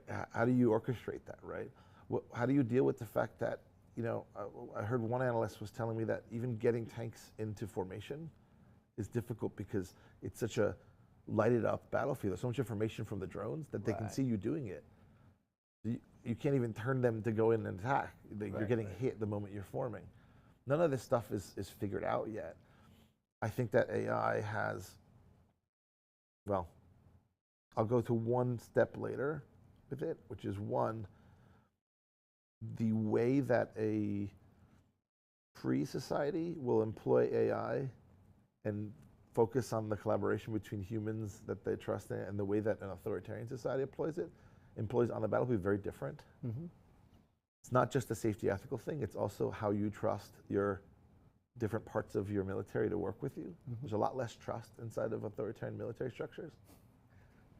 And the battlefield is a bit skewed too, because you mentioned authoritarian. The battlefield is completely skewed when some nations are, you know, there's free for all, and there are other nations that are more likely to be more careful around things that affect civilians. 100%. So how do we? So I would say that there's one aspect everybody's asking about is how is AI going to be employed on the battlefield? And I think that the other thing to consider is that the nature of the way AI is going to be used, it's going to change its personality after the battle. So in other words, AI itself, its personality and the way we interact with society will probably be heavily influenced by the experiments and the things that we learn while dealing with these whole round of, you know, battlefield problems, right? Yeah, that's absolutely crazy. I mean, kind of as you talked about, we have so many years of technology and stuff that is just never seen cyber warfare. It's never seen like that we had to prepare for. And I think probably one of the greatest questions that if I was watching right now, I'd be wondering, like, as a part of the greater InfoSec community, how can I have a way of preparing for the upcoming, you know, heightened threats that are on their way out? Like, how would I help? So I'm trying to figure that out, and I want help doing it. Like, let's all talk about this. Let's have a real conversation. I'm trying to raise the awareness, but I think that we need new methodological structures to do this. I think the classic things that we do can get us to a certain hygiene layer and can protect us from operationalized threats. I don't think we have the answer for protecting against like targeted APT style threats who want to hurt us. I don't think we're there. And I think that getting there would probably means, I mean, there's always lip service to this, right? There's always like, oh, you have to know yourself to protect yourself. But do we really know ourselves? When I actually interviewed a whole series of CISOs for a bunch of research we were doing, and most of them are like, when you get them comfortable, they're like, I don't really know what assets I have. But they can't say that, right?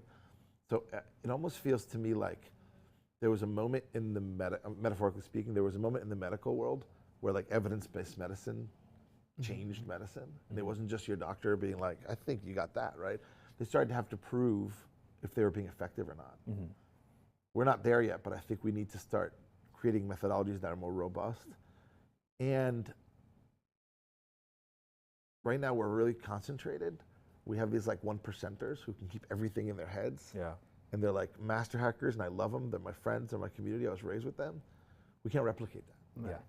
We have to find ways of putting really smart people who didn't just spend the last 30 years building the internet and have developed mental models about what's happening and put them on the field. How do we do that? I got one last question, and it relates to geopolitical tensions around ransomware. We have a ransomware epidemic here in this country, and it's a wealth transfer, a massive wealth transfer happening.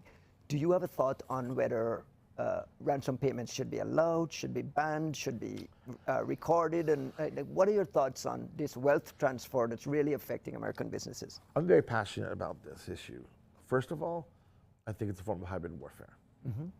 Second of all, I cannot prove this, but I believe that a lot more APTs are initiating those and then potentially reselling them back to the criminal market. Because if you look at the tactics, they're the same. And so obviously, you know. Do you believe they have nation-state cover? Yes, 100%. And I think it's all a hybrid tactic against us. So I can't prove it, but I suspect that there's a triage where they're like, this looks like something we could use in war, Let's keep that. This looks like a smaller fish. Let's sell that back to the criminals. Should we ban ransomware payments? Absolutely. You think we should ban absolutely. ransomware payments? The problem with, in my opinion, my humble opinion with ransomware is that we've created a metaphor that doesn't apply. The metaphor is that, like, you took my child, now I'm on the phone with you to get my baby back. Well, the reality is that you've taken my hospital blinky lights offline, and now I have surgery tomorrow, and this man cannot have surgery. Now, if there's human life at stake, I think that there could be exceptions for that initially. Right. But that's not what's happening, right? What's happening is, actually, it's a free-for-all. You've taken 50,000 babies. You don't know which ones are actually worth it to anybody because you automated the first attack. And then you're calling up and talking to the actors and giving attention to yourself because they don't know what they got. Right. So it's all like, we haven't got a good model around it. So I don't think that payments should be happening.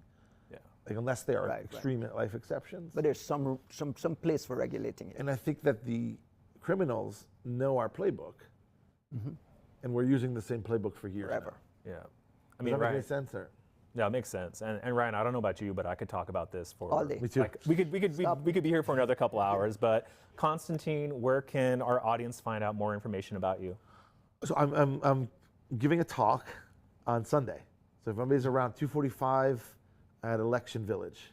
Awesome. And I'm doing a talk. We're applying geopolitical analysis, but the talk is specific to cognitive warfare. Awesome.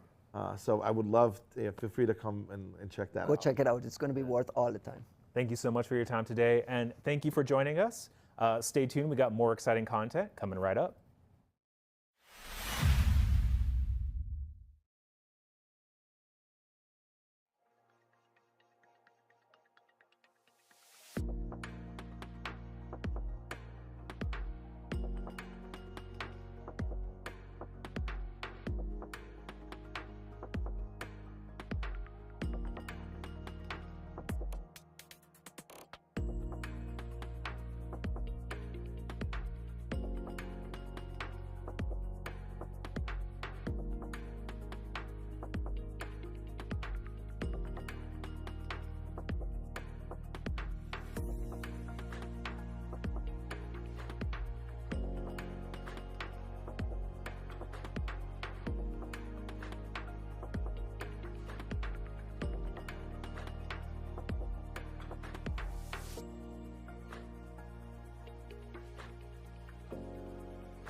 everyone. Thanks for joining us again.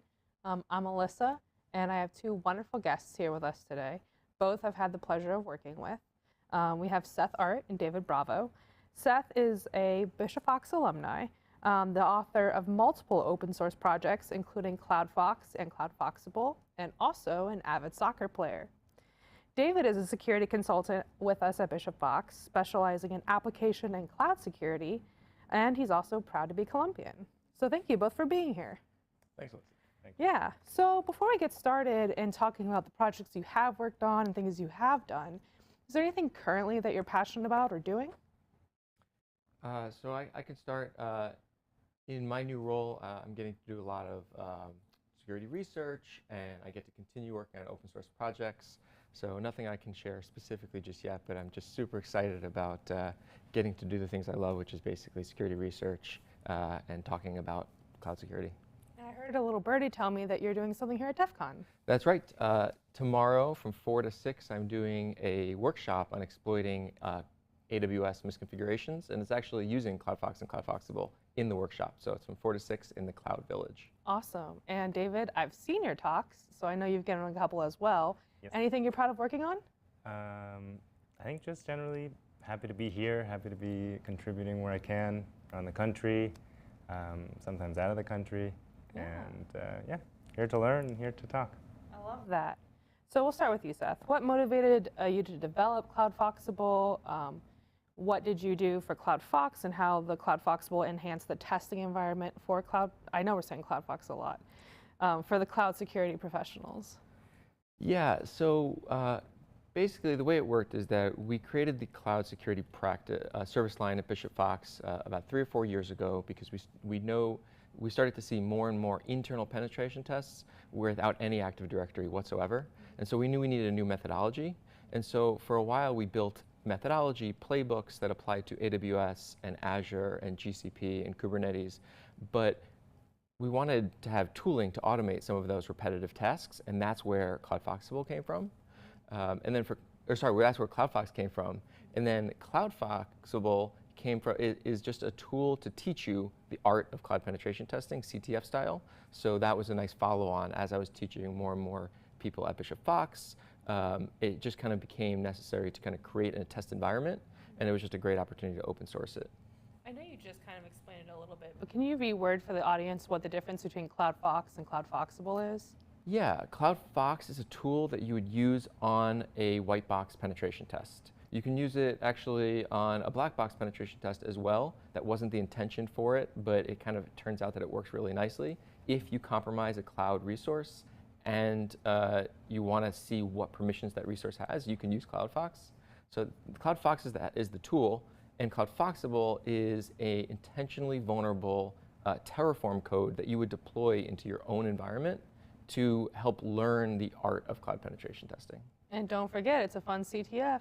It is a CTF. It's a capture the flag style learning environment. Yeah. And also, do not deploy it into a production environment. It's for your own, deploying your own playground environment. Absolutely, for sure. So I'm going to continue with you and then get to David. Could you elaborate on your process for building those technical challenges and supporting each of the public services like GCP, AWS, and Azure? Yeah, right. So for CloudFox, there's 2 components, right? There's the knowing what to do. So at Bishop Fox, we had this really great methodology. Joe Barcia was really instrumental in creating a lot of that methodology specifically for AWS. And so part of it was just learning what to look for. And then the other part is codifying that, right, into a tool that other people can use. Mm-hmm. And so when it came time to kind of look at other cloud environments, it's the same thing. We needed people that could research what the attacks look like, what the vulnerable misconfigurations look like in those other environments. And then we also needed people that were willing to take on the task, speaking of David right here, of coding that methodology into CloudFox. Very awesome. And David, I have a question for you. You're not only the person I go to with all my GCP questions that I could possibly have, but you have experience in building GCP functionality from scratch. What were the most difficult parts? And was it easy? Yeah, so I think maybe the most difficult part was the time constraint. I had 2 weeks. So basically, in those 2 weeks, I had to figure out what resources I want to support, how I want to design everything, and then collaborate with Seth, collaborate with our other consultants to make sure that the way I'm writing the tool and the way it's going to be used is going to be useful for other people. Because at the end of the day, it's still like a product, and I want to make sure the product is going to be used. So I think solving all of that in sort of a short time frame was probably the most difficult part. But I enjoyed it, and I had a lot of fun. And it was If good. you had more time, do you think it would have been easier for you, or? Yeah, there would have been a ton more functionality as well. I think there will be. Concurrency, different ways of formatting the authorization, making it a little bit easier to use, documentation. So a lot of things on the to-do list for sure. Lots of things to do. Oh yeah. As if you're not already busy enough. So this question's for both of you. How have CloudFox and CloudFoxable influenced the field of cloud security? And what kind of feedback have you received from the users? Yeah, I would say as far as influencing the field, I mean, it's just another tool. It's nice. Every tool has a different author, a different set of authors that have a different use case, right? So some tools are really good at finding lots of things, but then maybe they don't focus on outputting it the way that I wanted to use, right? Some tools are really good at outputting things, but they don't do all the checks. So to me, it's just having another tool that's helping you enumerate your cloud environment is just, helpful. And CloudFoxable, the way that has influenced, the goal with CloudFoxable was to have something be very entry level.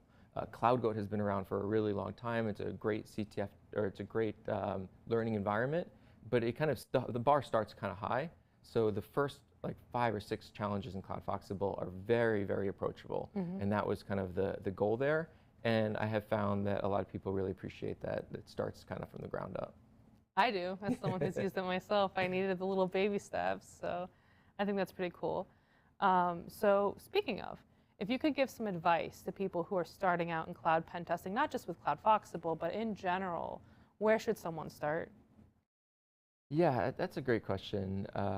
I was actually listening to a podcast with Scott Piper at one point, not about learning. He was talking about starting his own consultancy, but really he was saying don't try to do everything. And I thought that was really great advice.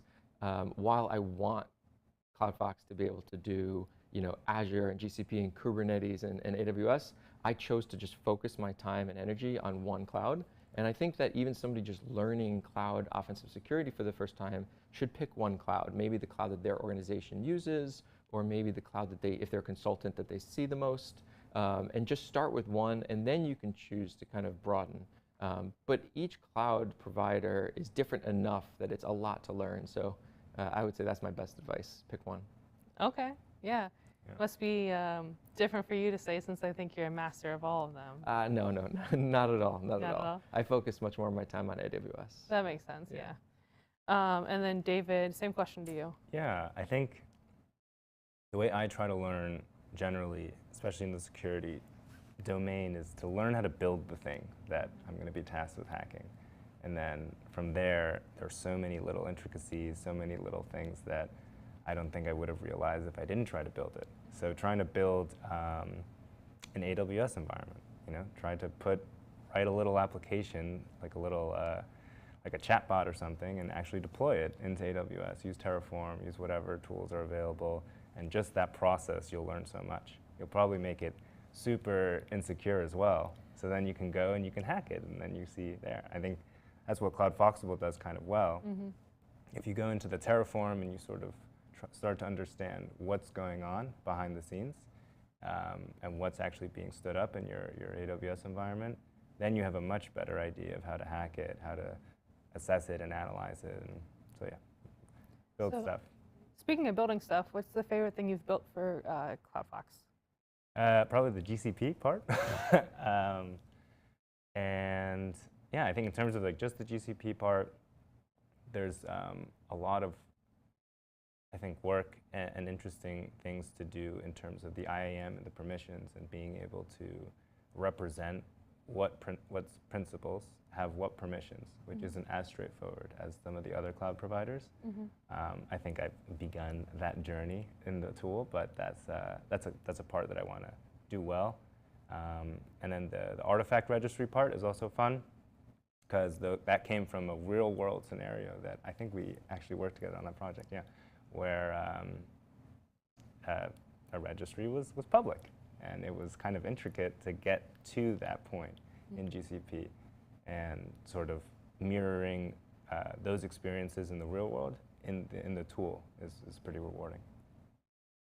Do you have a favorite part that you built, Seth? I know you have a lot of influence. Oh, they're all my favorite. The one that I'd say for CloudFox, the role trust is one that Carlos built. That was the very first one. And what I love about the role trust command in AWS is that it shows you something that you'd expect to see in the AWS console, but it's really hard to see what principals or federated identity providers or services each role trusts in the console. You have to click into each individual one. So it was just this beauty to be able to see one table with all those role trusts mapped out. Another one of my favorites on a penetration test is the environment variables command. To be able to have the tool look through as many of the services that we could find that use environment variables at the metadata API level, and then just show you those. You can see all sorts of accidents, right? People put all sorts of credentials, API keys, sensitive information in those environment variables, thinking that you'd only be able to access those from the Lambda function, from the app runner instance. But the truth is, anybody who can list all the Lambda functions can see those environment variables, and that exposes a lot of attack surface area. So that one has been definitely a favorite of mine on pen tests. Very cool, very cool. David, where do you see the future of CloudFox and CloudFoxable? Is there anything that you're looking to implement on the horizon? Yeah, a lot of things. I think generally trying to really continue building that view that CloudFox is trying to do, a view for penetration testers, for security engineers, trying to find those unexpected paths. The tool is not looking for misconfigurations. It's not really looking for, it's not a scout suite. It's not like what Wiz might do or Prowler. It's really just trying to build a view and a map of the cloud environments that can help people find those unexpected paths very quickly. And so getting towards that complete view is the goal. Very nice. Yeah, I like to say that it allows you to find the threads that you want to pull on that might lead to good findings. So it's not doing the exploitation for you.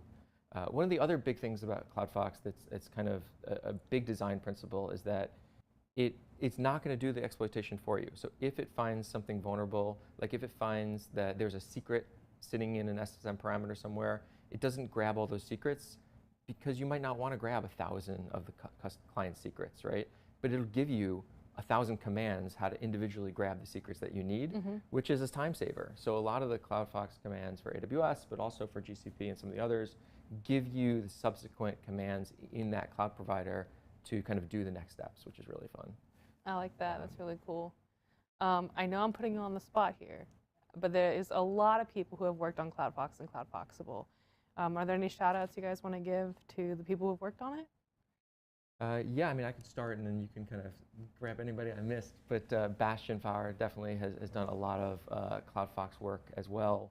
As I mentioned, Joe Garcia has created a lot of the methodology that we converted into the tool. Trying to think. Carlos Benjamini was one of the co-authors. The OGs. Yeah, the OG created the first commands and created the framework for the tool, which is really awesome that we all use. Yeah, so the whole thing is Carlos created it in this modular way so that as soon as there was one or two commands, it was easy for me to jump in and start adding, additional commands, which is really awesome. Which is what we continue to do today, designing and implementing the features in that exact same way. Yeah. Can you explain a little bit more about that? Yeah, I think the idea is we will not have time, nor do the current resources today, is the final list of existing resources. So it was made in a way where we're going to need to add things on later. And having it designed in that way is basically something that allows us to now add on things much easier and always be thinking, okay, we need to make sure that there's a framework or there's the logic there to add things easily. Now, if CloudFox doesn't exploit or doing that exploitation for you, do you guys see a CloudFox exploit coming out? I mean, that's kind of what Pacu does, and I think it's great to have tools that do auto exploitation. I generally hesitate to use those unless I know exactly what they're doing. So that's one of the reasons why we designed it the way it is. But yeah, absolutely, there could be auto exploitation added to CloudFox, or could be another project, or I mean, Pacu is very mature in that way. It can create, if it sees that you have permissions to say create a Lambda function, it can create the Lambda function for you. But when you do that, you're trusting the author of the tool to use that. So the thing with CloudFox is it only needs read permission to do everything it needs to do, right? Whereas if you're running a tool that's kind of create things, you have to trust that tool at a whole different level. But yeah. One of the things that I am looking forward, it was the last thing I worked on CloudFox while at Bishop Fox, and I actually plan to still be working on it in my new role, is the concept of multi-account commands.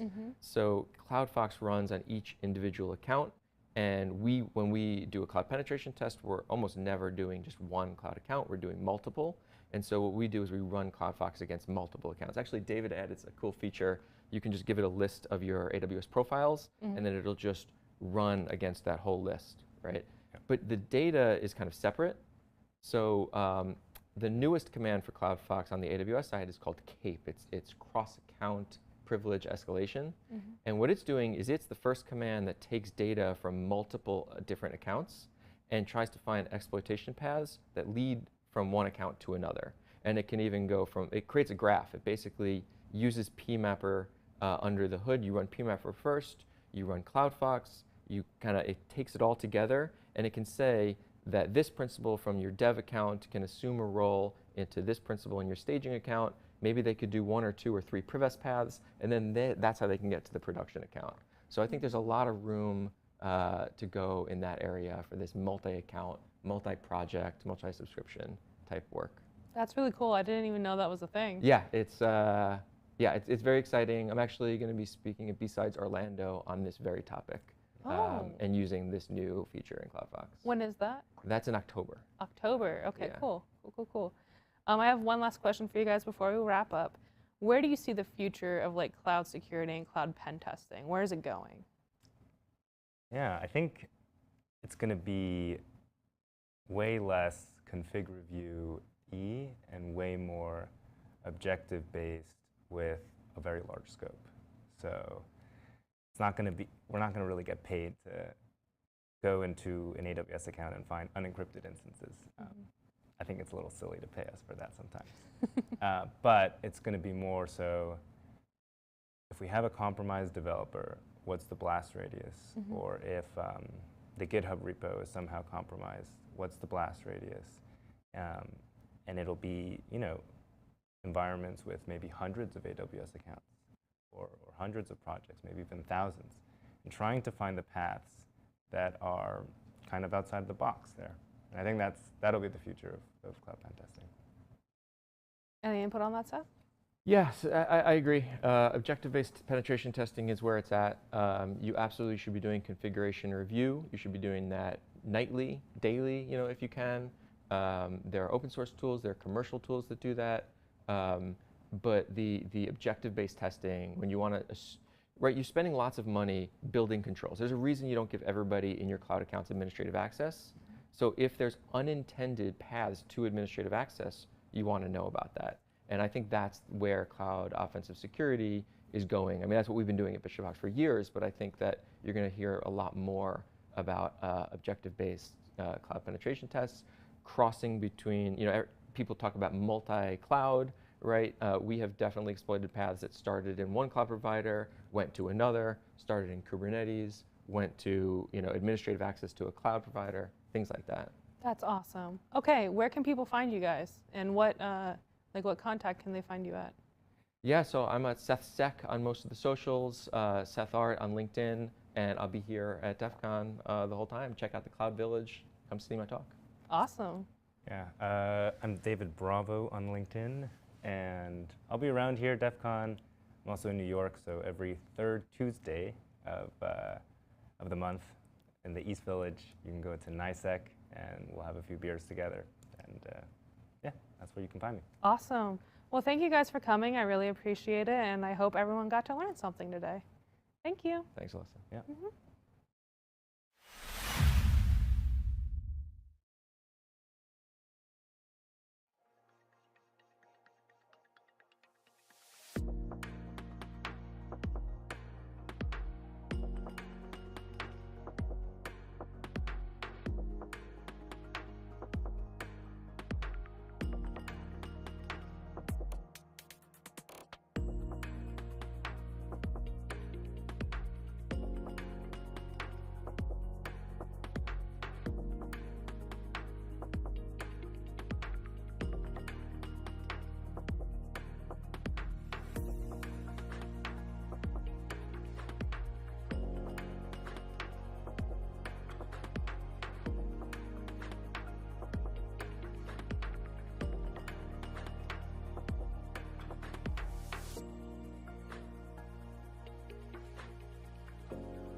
And welcome back to the Bishop Fox live stream at DEF CON 32.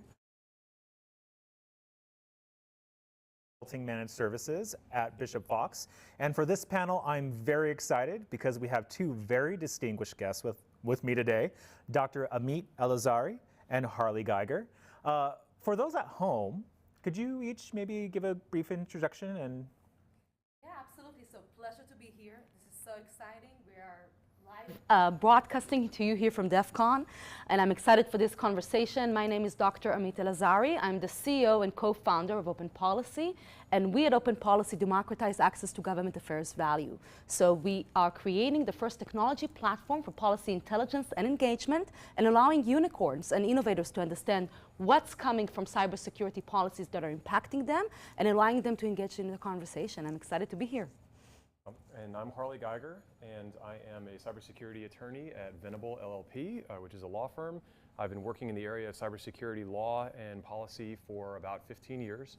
Prior to joining Venable, I was in-house for almost 7 years, again working on cybersecurity law and policy. And I'm also the coordinator of the Hacking Policy Council, which is a trade association focused on offensive security. awesome. Well, welcome Dr. Elazari and Harley. So Harley, got a question for you. Can you provide an overview of the current cybersecurity regulatory landscape in the US? Because I know with everything in cybersecurity, it's constantly changing. So kind of where are we now? In a word, I will say that the cybersecurity regulatory landscape in the United States is fragmented. There is a lot that's happening, but it can feel like there's a great deal that is not happening in a coordinated fashion. So where cybersecurity policy and law sort of started in many ways was privacy and the protection of personal information. Ransomware changed all of that, and then it became about protecting systems sort of independently of personal information. But many laws have not really changed to catch up with that. And so agencies are often using outdated statutes, outdated laws, and trying to adapt them to this new cyber threat landscape. One of the big forces that's driving the way that policy is being shaped in the United States right now is gridlock in Congress. So we don't really have an overarching federal cybersecurity law, for critical infrastructure or really for anything else. And part of the reason is because we're having difficulty getting things through Congress. So instead, executive agencies are sort of doing their own thing, in some cases using their statutory authority creatively. And so the result is a patchwork, very much like privacy. In the meantime, the EU is moving ahead with broad sort of cross-sector regulations on cybersecurity. And so it feels very much like the way privacy evolved, where GDPR happened, we didn't get an overarching federal privacy law, the states started doing their own things. We're headed down that road right now with cybersecurity. The EU has several regulations that do apply to US companies. We don't have an overarching cybersecurity law at the federal level here in the United States, and instead we have a patchwork. Okay, very interesting. Dr. Elazari, what role does the federal government play in shaping cybersecurity policy, and how do recent initiatives like CISA, Secure by Design, the White House AI Executive Order, NIST AI Institute, influence the broader regulatory environment, and what's the impact for the industry? Yeah, that's a great question, and it's a fascinating moment because I think we are seeing this opportunity. On one side, we haven't seen one federal law, right, cohesive to all of cybersecurity, but the attack surface is something that policymakers and regulators are keeping top of mind. And every time we have an attack, for example, the Mirai botnet resulted in a lot of IoT regulation. When we had SolarWinds, we had a lot of focus on supply chain. We have seen executive action and broad requirements being projected right into the market. So when it comes to things like federal agencies and CISA Secure by Design, but also the important work under the White House Executive Order from 2021 that is still continuing, right? And the current work that we have right now with the White House Executive Order on AI, what we're seeing is agencies coming together and creating guidelines. And I think this is where there is massive opportunity for innovative companies to be participating in the conversation. When we work with leaders like Bishop, like we collaborating with Bishop, but Wiz and Armies and all these amazing unicorns, as those guidelines are being developed, we are seeing agencies trying to refine what are the most important security baseline requirements for all these sectors. So with the Secure by Design initiative, for example, we have seen CISA communicating to purchasers, communicating to organizations. There are very foundational, secure by design things like multi-factor authentication, like having a vulnerability disclosure program that we want corporations to keep top of mind and also use their purchasing power, right, to tell the market that's good cybersecurity.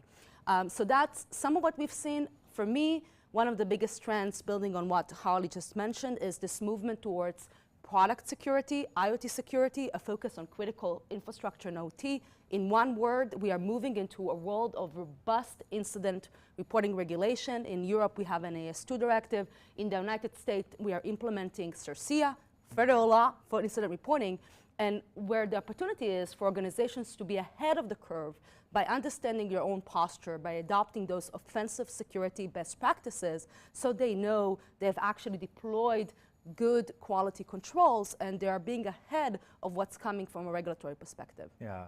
Do you feel like these regulations are more reactive, right? So you have the SolarWinds attack, and so, but we're not necessarily being proactive, or do you think there's like kind of like a mixture between the two?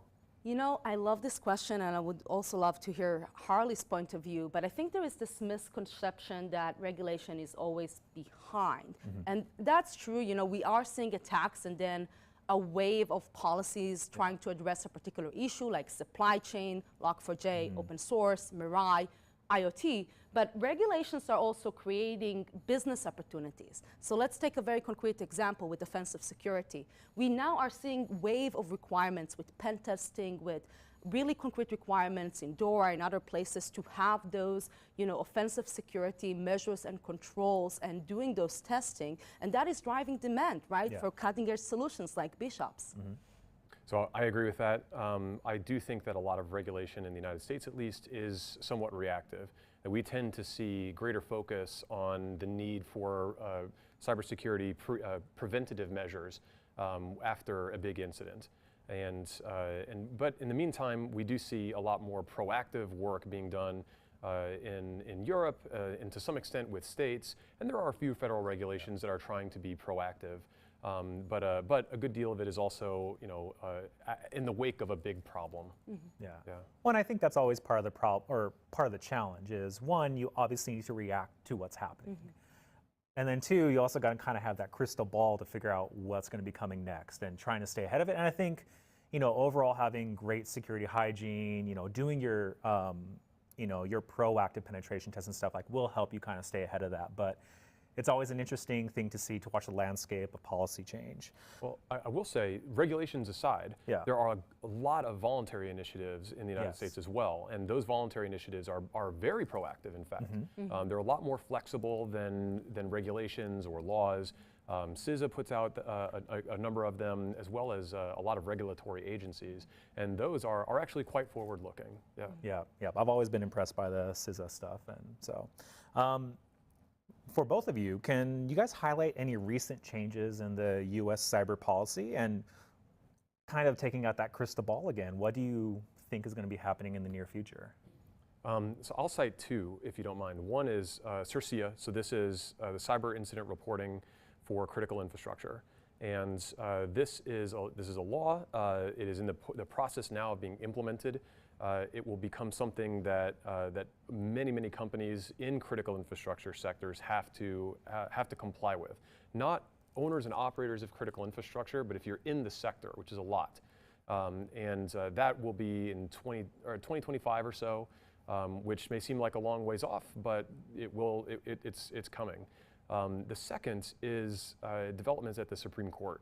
So this is you may have heard of Chevron recently in the news. That will have an effect over a lot of different regulations, not just cybersecurity, but the effect of it is that regulations can be more easily challenged in court. And regulations can be more easily reversed or modified. And as a result, we may see an uneven compliance landscape in different jurisdictions. And that means that it'll become that much more important for organizations to sort of keep tabs on what they're required to do and where. Completely agree, and I think this is where we are using technology and AI to kind of allow organizations to kind of be ahead of what's coming and react. And you know, I would say three things that I'm absorbing. A, the movement towards critical infrastructure OT, IoT, and product policy. So we have been in a world where the enterprise was a big focus of the requirements, the NIST cybersecurity framework requirements across the board for the organizational posture. But now we are seeing the OT and IoT and product requirements, even, of course, also voluntary, things like the IoT Cyber Trust Mark, things like the EU Cyber Resilience Act, really creating a holistic approach towards cybersecurity where it's no longer just organization, supply chain, right, vendors, and products. And this presents an opportunity for organizations to be ahead of this and basically think about not only the controls they would like to have in-house, but how they're assessing everything that is coming in and the third-party kind of risk management element. Very quickly, the two other things I would say, moving towards measurements of security, so no longer just self-attestation. Trust us, we are secure, but show us the artifacts, right? Show us the artifacts of compliance. This is this whole certification movement, things like CMMC. And the third element is, I think there is, and this what it is really exciting for all of us and extremely relevant to all of the amazing work Harley is doing, is this understanding of the community aspect, right? The third-party testing, the importance of the security community, how we're helping to protect them. So things like how can we evolve red teaming, safe harbors from anti-hacking laws to kind of evolve into AI and other spaces, and this cohesiveness of looking at the community is something that can help with security red teaming, but also AI. So that's exciting as well. Yeah. So Harley, you were talking earlier about the differences between US and European laws and regulations. So can you explain the main difference between US cybersecurity regulations and those in the EU, such as EU CRA, DORA, and NIS2? So I think one of the biggest differences is that in the United States, a lot of these regulations are sector-based. So they're, public companies or healthcare or, bulk electric suppliers. And whereas in the EU, there are a lot more sort of cross-cutting, cross-sector regulations. One thing that they do have in common is, in general, if you have a cybersecurity regulation in the United States, as well as those in the EU, there is an overarching requirement for monitoring and testing. So that includes penetration testing often, but also vulnerability scanning and monitoring the effectiveness of your security safeguards over time, as well as after incidents, after major technical changes. So there are definitely common elements in terms of the security requirements. But the biggest difference, I think, is sector-based versus cross-cutting. So you mentioned a few in Europe there, 3 of them. You mentioned the Cyber Resilience Act. This is going to be like the GDPR for product security. I think it's flown under the radar for a lot of people. Do you agree with that? You've been following this too. Completely, again, I would say even somewhat even more robust because it's access to market. So if you look at things like the EU Cyber Resilience Act, you're not importing a product into Europe, right, unless you are showcasing, sometimes with certification, with third-party testing, this set of security essential requirements, and I think it's a big moment for products. That's right. So anyone that wants to sell products or software in the EU will have to comply with the Cyber Resilience Act, and it is a long list of pre-market as well as post-market security requirements, including a lot of offensive testing. So that's the Cyber Resilience Act, product focus. NIS2, this is the Network and Information Security Directive. It's called NIS2 because there was a NIS1, very creatively named, and that focuses really on what we in the United States would call critical infrastructure. There it's like essential and important entities, and there it is vulnerability disclosure as well as incident reporting, cyber incident reporting, and sort of basic baseline cybersecurity requirements for these critical infrastructure sectors. So that's sort of their overarching critical infrastructure cybersecurity law. And the last one that you mentioned was DORA. DORA is the Digital Operational Resilience Act, and that focuses on financial services entities. It's kind of broadly, so banks, but also like insurance providers, sort of big tent financial institutions. And actually, DORA has some of the most robust penetration testing requirements of any regulation that I've seen, as well as qualifying requirements for third-party testers. So penetration testing and other offensive security measures, I think, are becoming more and more accepted as an essential part of organizational security. That's why we're seeing it show up in regulations. Yeah. So one of the things that I often experienced, kind of in my time in the industry and enterprise and stuff like that, was oftentimes stuff would happen, regulatory requirements would change. It really didn't matter to me until it hit my desk, right? And I was like, okay, we got to do a pen test. We have to gather the artifacts to show evidence that we do have this security. But Dr. Elazari, why should practitioners care about changes and trends that are shaping the global cybersecurity policy landscape, not just obviously US, but like the global landscape? Why should we care? So that's a great question. So I got to know policy after doing my PhD in J.S.D. in the law, which is a third degree in the law and equivalent of PhD, and co-founding Disclose.io. And then I had the benefit of spending almost 5 years at Intel Corporation, 4.5 years, ultimately as the head of cyber policy. And I've been working with Harley very closely when I was there. And you know, one of the most amazing things to see is organizations that have access to policy can have a much more significant heads up to prepare. So if you're tracking those requirements before they're done, you might have 2 or 3 years before the final moment you need to apply to prepare your infrastructure. And then knowing what's coming becomes a really important both business advantage, but also it allows you to really embrace security, not as a compliance and kind of just readiness checklist kind of approach, but rather lead with security. And this is the shift that we're seeing with Secure by Design, with the market really starting to value security. So from my perspective, it's twofold. Those things are already coming. You might as well embrace it and leverage it as a competitive advantage to showcase how you deliver security to your customer, to your ecosystem, and just have better readiness time. And the second item is that because of the nature of the requirements, it's becoming a lot more prescriptive, right? A lot more focused also on the product. You just need to be ahead of the curve to have that timeline in order to implement. So think about products and implementing software bill of materials or having a good posture on vulnerability remediation across an entire stack. It requires time, it requires third parties, right? So having this awareness ahead of the curves allows you to differentiate, to create thought leadership, but above all, be better prepared and deliver security to your ecosystem as an additional value proposition. Yeah, well, and I think it kind of goes back to the whole reactive versus proactive conversation we were having earlier, where, you know, it's a mindset. I think if you're more proactive, it also eases the transition. So that way you're not blindsided and now have to, you know, certify your 10,000 servers to make sure that they are up to compliance with the new regulations. And the piece that is most exciting, and we see this here at DEF CON, right, with policymakers are coming, right, to things like the amazing policy village, right, at DEF CON is policymakers, government leaders are eager for the perspective of the community. They are eager for the perspective of experts. So it's much easier, right, to engage with the policymaker as things are getting evolved and trying to react to potentially a policy that is not really fitting, right, with the security posture, the attack surface, or frankly, the technology reality. Totally agree. I totally agree with all of that. I think it's maybe 10, 15 years ago, I think that governments and policymakers, maybe we had to do a lot more convincing that cybersecurity was important, and we are past that point, well past that point. The government knows, policymakers take the threat seriously, are trying to do something about it. The question is, what are we going to do about it? And we want to get it right.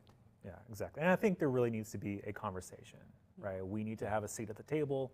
We need to also be discussing this with them because we are the experts, or you guys are more so the experts than I am in terms of policy, but we are the ones that bring the experience and can really talk to it, right? Totally agree. I mean, I think the best policy proposals and collaborations come out of that marriage of technical expertise and policy expertise, right? You know, just policy without technical, you're probably going to get the technical bits wrong. If it's just technical without policy, it's going to be hard to navigate the processes that make policy ultimately. But I think that we all have the same mission, which is greater security and greater resilience. I think we're getting there, but we're zigzagging. Yeah, exactly. And I could also talk about policy for hours, but where can our audiences find more information about you, either at DEF CON or online? Yeah, so we're around. We had a great set of events during Black Hat and DEF CON. Reach out on LinkedIn, Amit Elazari, follow us, Open Policy Group, Open Policy, and engage. We need your perspective. You can hit me up on LinkedIn. My name is Harley Geiger, and I really want to thank you for having me here. I really appreciate it. Dr. Elazari, Harley, thank you guys so much for joining us today, and thank you for tuning in. Please stay tuned. We will be right back with more exciting content and great guests.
gerente general de Bishop Fox para esta extensión de proyecto en México.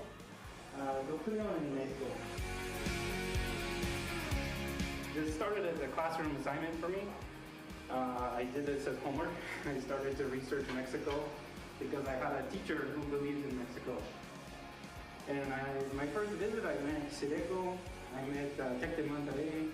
We met with some of the chambers and some of the NGOs like Ayarti and Tiniti. And looking at the cooperation in the city, I saw that when you work together for something, you can create bigger things than you can do by yourself. And I believe that that's an important aspect of being in Guadalajara, and I think it's why I believe that this is the right city for us.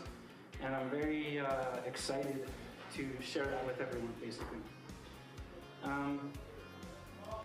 Yeah, I guess with that, I just wanted to say thank you. Of course, this type of project doesn't exist without a lot of cooperation.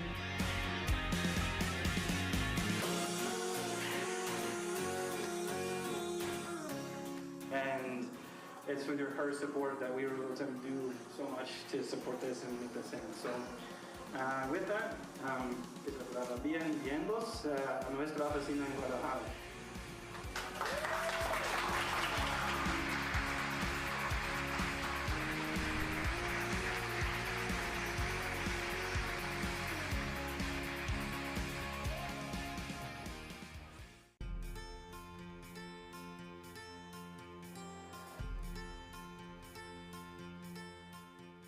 Hi, I'm Vinny Lou. I'm the CEO at Bishop Fox. What inspired me to found Bishop Fox? I didn't know any better. We were doing some moonlighting work on the side at our, and we had full-time jobs, and we were just passionate about doing, pen testing work and wanted more opportunities to do that. So we started taking on projects while we were employed, and moonlighting essentially, and one thing led to the next, and we kept doing good work, and we kept getting more work. They say the reward for doing good work is more work, and that's really what happened to us. And so after a few months of that, we realized that we might actually have something interesting here, and so we decided to start Bishop Fox.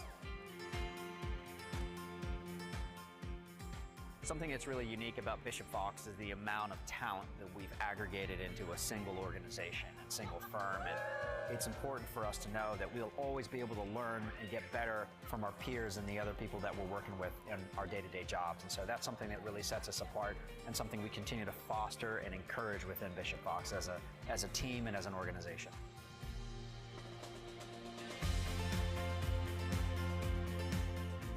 The biggest reason I joined Bishop Fox was really the culture and the people. Every day I get to work with some of the smartest people I've ever worked with in the industry.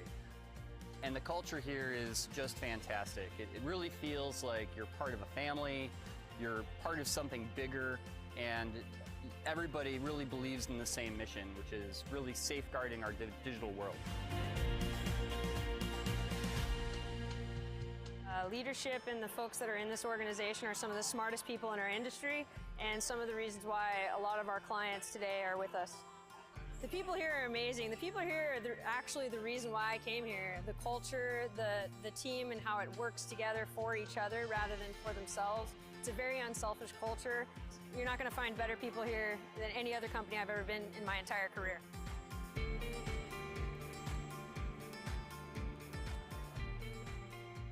For me, Bishop Fox was a career goal. It was my dream job, and honestly, there's a lot of days where I still can't believe that I get to do what I do, that I get to work with the people I work with.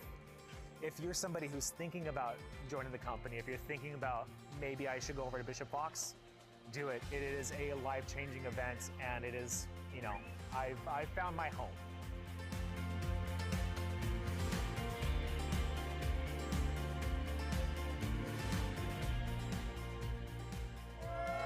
A day in the life of Bishop Fox is never boring. I learn something new every single day. The people that I work with are amazing and are so intelligent and care so much about the security, not just at Bishop Fox, but for our clients, for our country, just the entire world, trying to do the right thing before the bad guys do. It's just a great place to work.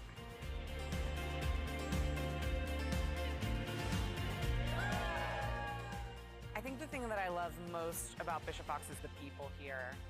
And it's amazing to work with really smart, funny, kind people. Everyone that I've worked with has been super open to sharing their knowledge, and that's why it's a really wonderful, fun place to work, a great place to grow. We value passion here over pedigree. It's not like you have to have a computer science degree from MIT to be a part of Bishop Fox. If you love what you do and you're great at what you do, then this is a place for you.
All right, welcome back to the Bishop Fox live stream here at DEF CON. Thank you for sticking around. We have another session here that's really, really interesting and impressive. Something that I'm looking forward to because I've never been to a DEF CON Red Team. Today we have the organizers of the Red Team Village here with us, Barrett, Darnell, Savannah, Lazzara, and West Thurner. The Red Team Village is a cornerstone of DEF CON, providing an interactive space for learning and collaboration in offensive security. That's the description here. Savannah, let me start with you. What was the motivation for you guys getting involved with this? And at a higher level, if you can step back, what happens at the Red Team Village? Yeah, so we started in 2018, and it started with Omar Santos, who was the original founder, and we've significantly grown since then and had more people getting involved and whatnot. But we kind of wanted to have the village as a space that focuses on offensive security, like techniques and tactics and whatnot. So having that like niche area and like between web applications, Active Directory, having people be able to do workshops, talks, and whatnot in the community and have a specific area for that. Because a lot of the other villages, there's like Packet Hacking Village, Blue Team Village, there's so many other areas, and you want to have that niche village of that specific area in the cybersecurity space to kind of have a place for students to go. How many people are you guys expecting to pass through over the course of the DEF CON activities? Honestly, 5,000 to 10,000 probably, if not serious? more, yeah. We have a line when we like left there earlier that was wrapping around like probably at least 700 people were in line. Can you share there's some folks here who've never been to DEF CON watching us from all over the world. Can you give them a sense of what the expectation is? What happens there? Anyone here? Yeah, we have a bunch of workshops and talks. So one of our largest events that we kind of have is there's a physical badge cloning workshop that we have, and then another big one is with SCCM. With Garrett Foster and Zach Stein from Spectre Ops. That's been a really large area in the AD space, just in general, that a lot of researchers have been focusing on, because it really provides kind of a takeover in any organization's environment. So that's like, I would say their two biggest workshops. We're expecting a ton of people. And even outside of that, there's workshops related to cloud. And we have also our CTF, which is our main CTF that Barry and Wes organize. And then we also have a Red Team Rumble event, which is Castle versus Castle style. So we have those two events in the contest area, and then we have our big party tonight, which is kind of more so a networking event to kind of have everyone together. Barrett, can you give me a sense of, is this something for newcomers? Do you have to be technical and experienced to participate in the village? What is the profile of the people who get there? That's a great question, because with how large DEF CON as a whole is, there's something for everybody. Right. And every village kind of specializes in something. We've got the red team, the offensive part, but whatever your passion might be, whether it's the tamper-evident village where you're looking at trying to take the void stickers off, or even hacking airplanes and cars. Like, there's something for everybody. It's fairly beginner-friendly, because especially for folks who are new in the industry, they get an opportunity to visit these different villages and see what clicks with them, where their passion is. And so For the folks who are there, who are more experienced, they're competitive, they're playing those CTFs. Some of the CTFs are more beginner friendly than others. Obviously, you've got some really strong competition, but it's a great place for people to get that exposure. What's the goal? What does a successful Red Team Village look like to you? Oh, it's I think the biggest thing is kind of like what Savannah and Barrett have been hitting on, right? Is just no matter where you come from, what space, what kind of expertise you have, whether you're beginner or more advanced, right? Is that you come away having like learned something, met some new people. And I know I always refer to Barrett as his one rule, right? Is every conference you go to, you have to come away with one new friend, right? So just that ability to show up to an event, you know, with just a large amount of people, find that one thing that interests you, learn something new, meet some new people, and just have a great time. That's why we're here. Can we like zoom out a little bit on the whole science of red teaming? Mm-hmm. It's an offensive game, right? You are taking on the persona of the offensive person.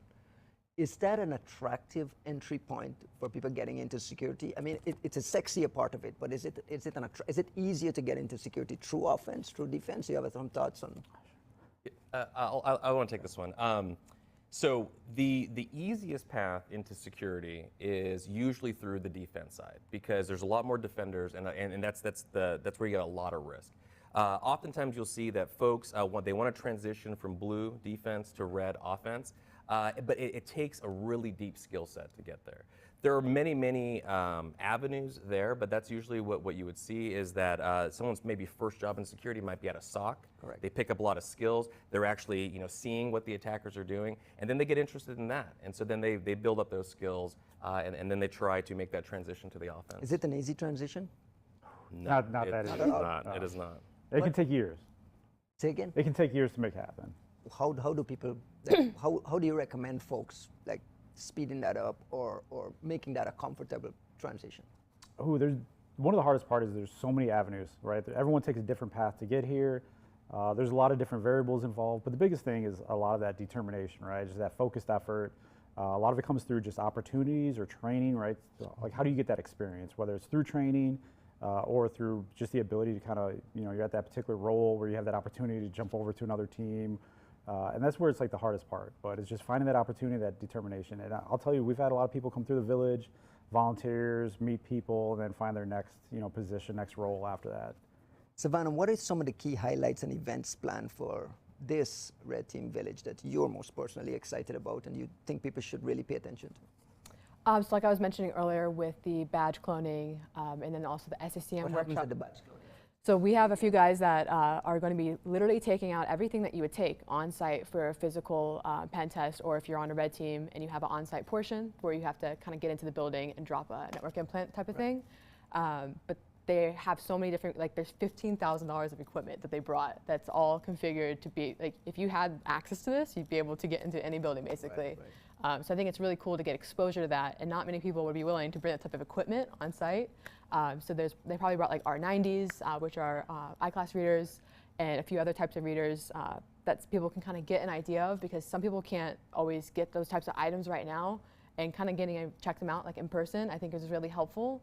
And then especially too with the other things I was mentioning with the cloud, we have someone named Moses Frost who is an amazing cloud expert in the industry, and he's doing multiple different workshops. I think he has 2 workshops with us this year. I think one of them is Terraform, I'm pretty sure. But he is an amazing, I've even taken one of his classes with Sans, like he's amazing. So that's, I would say, like those workshops and those talks, but then also the main CTF, like Barrett and Wes put a lot of work into that CTF, and we have so many people that actually come out and play on site, and it brings a lot of attention to be able to kind of have those different types of challenges that they put together. And then the Red Team Rumble was the new event that we kind of incorporated in this year that we're all looking forward to. Can you elaborate a little bit on some of these hands-on activities and competitions? You mentioned badge cloning. What are some of the other little individual activities that people can participate in beyond like the bigger workshops and the more sexier things? Sure, I can chime on that. So one of the hard things with Red Team, right, it just covers so many different topics. There's so many niches, kind of like what Savannah was mentioning with like the physical, but again, that's just like a small slice of it, right? So it's hard, and something that we always struggle with of trying to get that wide swath of talks or workshops, be able to get that hands-on, everything from beginner to advanced, right? Because we want to be able to welcome everyone and have something for everyone. So there's everything. I think some of our funner ones is there's like hacking games, so like hacking arcade machines, things like that. We have a lot of the physical stuff, but then we also have some more of the kind of niche, like the Mac OS, like an Active Directory, right? Those are two things that don't necessarily you find together pretty often, but we have a lot of those kind of courses. We have a hack the satellite kind of thing. So there's a lot of like those little niches that we're able to get a little bit of everyone, as well as kind of like more on maybe the less technical side. We have some policy stuff out there as well. So we're just kind of covering that gamut. So super excited for all these workshops. I imagine there's a lot of folks coming here with this creative mindset of bringing new and kind of outlandish approaches to red teaming or to pen testing or whatever you is. What are some of the things that what have surprised you in the past and impressed you in the past, and what are you looking forward here to see? You come as an experienced member of the DEF CON Red Team Village. What would surprise you? So one thing folks do is they will research all year long, and they'll find something all year long, right? It's a big all deal. year long because the CFP process, the call for papers, it's tough, it's competitive. We get hundreds of CFPs, and you've got multiple CFPs throughout DEF CON. And so when people do some really good research, they'll hold on to it, they'll keep working on it because they want to debut it at the event. I mean, almost every year there's something crazy that happens that catches news. A couple of years ago, it was the voting machines. This last year, and especially now with ChatGPT, permeating all facets of our lives, a lot of focus on AI, how you can use AI for defense, how you can use it for offense. And so one great thing about being here is it's the premiere of the latest and greatest techniques. That's how you guys view it. You view it as the premiere of all the. This will guide red teaming moving forward for the rest of the year, right? Absolutely. With some of these activities, like you mentioned, some of the sexy things like hacking satellites, hacking voting machines. Those things make headlines, but in the real nitty-gritty, pen testing is just this boring principle of just red teaming as a whole is this boring principle of just looking for gaps and looking for things. Do you have a thought on red versus blue and how they're utilized in organizations when resources are limited and you might not be able to have an exclusive red team to just do offensive stuff? Are you a purple team proponent? Like start with you. How do you view this pull when resources are scarce? Sure, no, definitely. So, I mean, as much as we love to talk about a red team and doing all these crazy cool things, right, it does us no good if we can't fix those issues and address it, right? And how do we do that? Just working hand in hand with that blue team, doing those purple team things.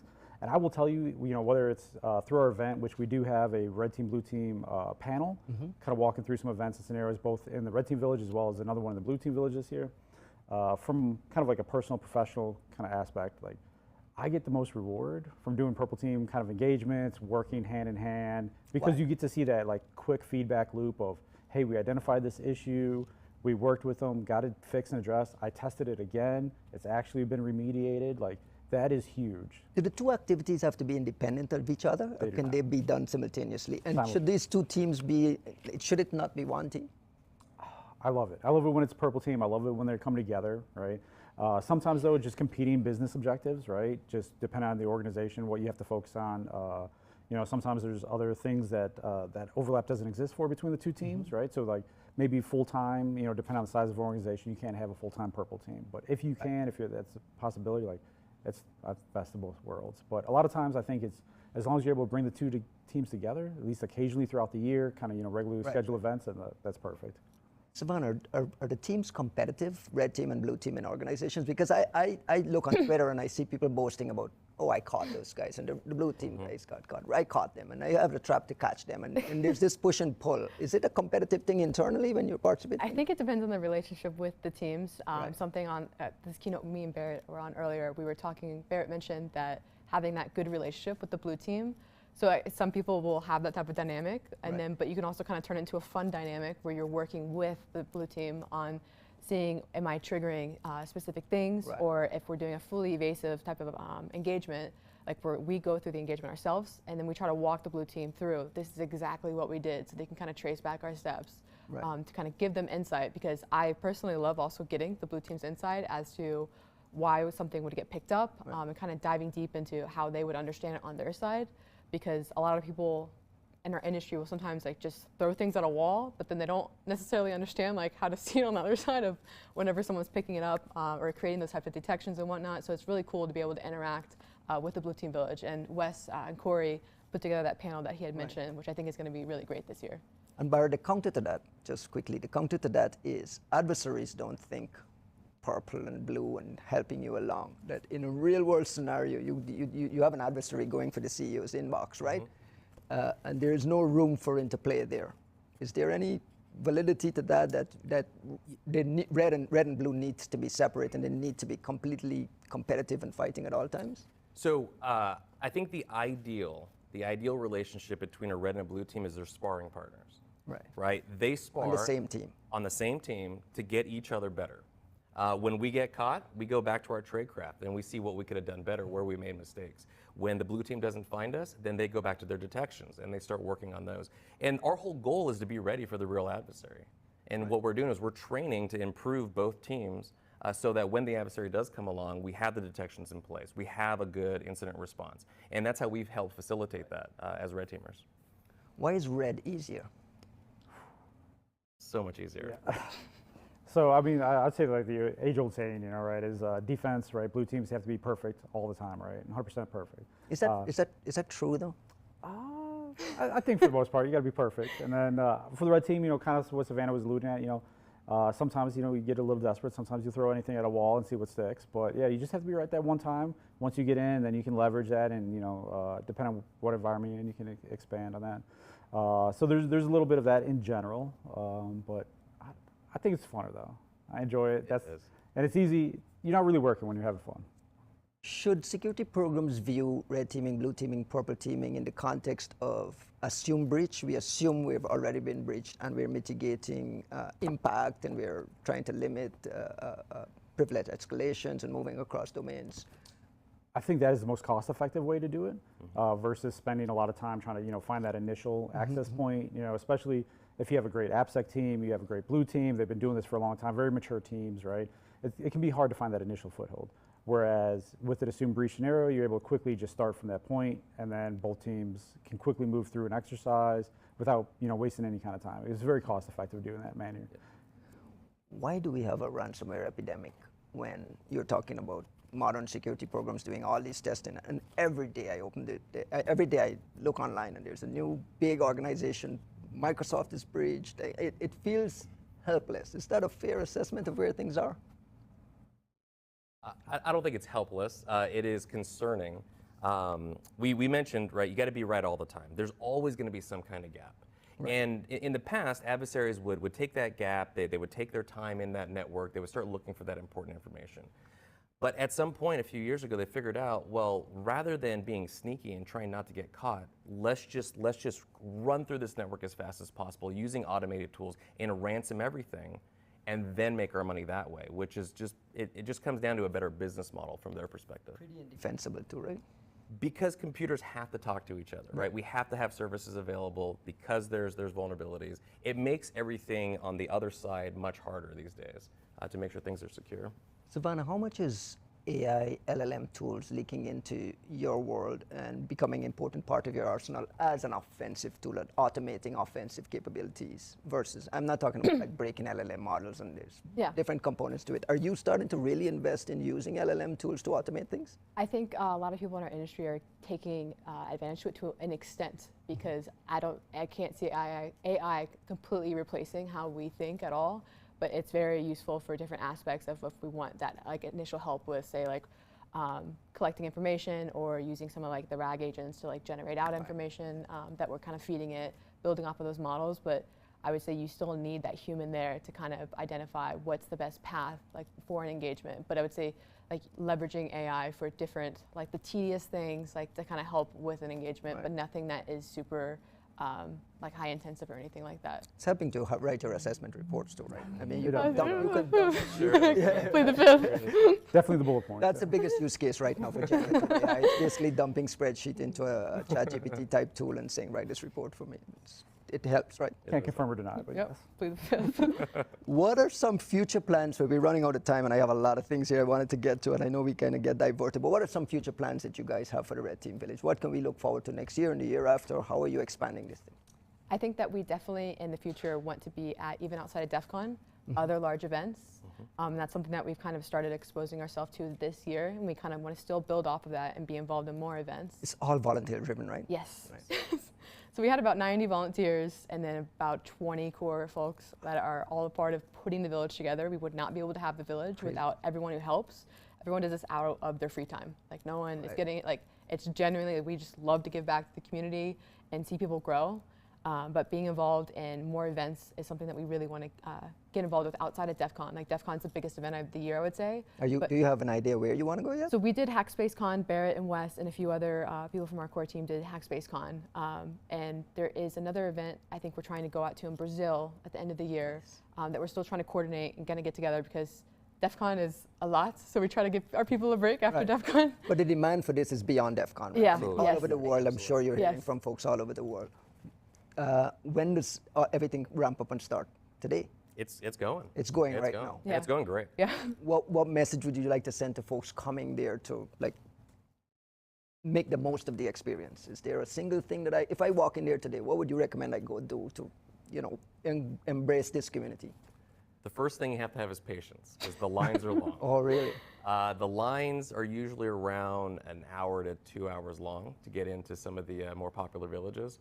For me, if you're in a line, you should talk to the people in front of you, talk to the people behind you, and you never know where you're going to meet them again. Got a thought? I'd say come by, get some swag. We're always giving away, I think, best swag in all of DEF CON. So we got a ton of swag, and we definitely come through with the people in lines and make sure to take care of them because we appreciate them waiting in line for us. And definitely once you make it inside, there's always talks, workshops, and grateful for DEF CON. Every year we're getting more and more space. Yep. So with that more and more space, we're able to involve more and more people in all the talks and workshops. However, we just get more popular. So victim of our own success, but please keep on coming out and we'll take care of you. And I would also say to make sure you know what workshop or talk you want to at Hacker Tracker. That's where all of our schedule is or on our website, redteamvillage.io. But make sure you know what you want to go to so you're not like scrambling when you get there. Awesome, this is amazing. Thank you guys very much. And more importantly, thank you for your volunteer work and the effort that you guys put in your own time to do this. Like thousands and tens of thousands of people passing through these villages, and it's run by volunteers. It's really incredible. So on behalf of the security community, thank you guys for your work. Thank you. And with that, we'll end this session. This was great. We were talking about Red Team Village. Head out to DEF CON, head to the Red Team Village, brave the lines, make a friend, and best of luck with everything. Thank you.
And we are back from the Bishop Fox live stream at DEF CON 32.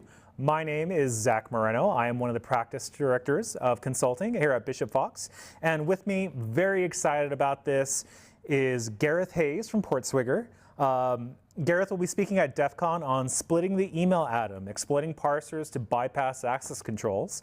And for those of you who may not know, and based off the brief introduction I just gave, can you explain yourself or talk about yourself a little bit more to the audience? Sure. Yeah, I'm Gareth. I've worked at Portswigger for 9 years.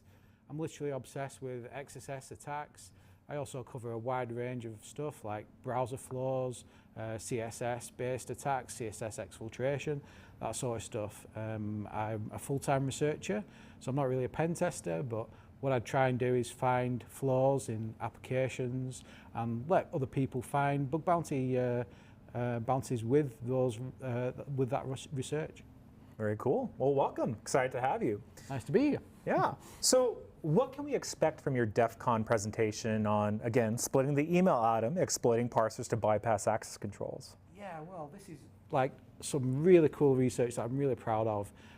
Basically, what it abuses is like the trust in the email domain. Mm-hmm. So you might have like a Slack channel, and you might get access to that Slack channel via the email address by Slack inferring the domain part of the email address to give you access to the Slack channel. Oh, interesting. So what's happening in my talk is how can you spoof that domain? So the application might think the domain is example.com, but it's actually attacker.com. So what it enables an attacker to do is gain access to Slack is one example. I don't particularly exploit Slack, but you could get access to a Slack channel based on confusing the email domain. So like create a parser confusion, parser discrepancy between the application and the library that they use. So they think it's example.com, but it's really attacker.com. Oh, that's cool. That's going to be really neat. When is that talk again? So it's on Sunday at 10 o'clock. Okay, cool. Yeah. All right. So, so as a researcher at Portswigger, how does your team collaborate on projects, and what benefits does this bring to your research and your tool development? Oh, it's absolutely amazing working at Portswigger. We've got some really good people. So what we generally do is have a collection of research topics that we want to cover, and then we pick a research topic, and then we have like a month or so to decide whether it's feasible for that research. Mm-hmm. And if it's, what I mean by feasible is whether you know, it's going to have a big impact, if it's going to affect an important application. So we choose topics based on that, and then we collaborate all together, and we share techniques. We say, oh, have you tried this, or have you tried that? And yeah, we collectively work together to build tools, to find flaws, to hack the web, really. Yeah, cool. I mean, kind of as we were talking about before we came in here today, yeah. You know, I've been using your tools for years. I think everybody watching at home that does penetration testing has been using Portswigger tools for years. It's a critical piece of the workflow. How has feedback from the cybersecurity community influenced your research and development of the tools? Yeah, it has a massive impact on the community. So the thing about the Burp community is they're very passionate, and if something's not quite right, they will say it. And we use that to improve the products. So we also use our research techniques as well and put that into the product. So if we find an email parsing flaw, for example, we'll put that into the intruder word list so that users can easily find it. So we're constantly using our techniques, finding different flaws, and then putting that into the product so that as a pen tester, you can then just use all the knowledge that we've been gaining, and then using that knowledge and finding flaws just by running an intruder word list, for example. But we've also done some great work with like the single packet attack that James developed. And that's all built into Burp Suite, so you can use that quite easily. Okay.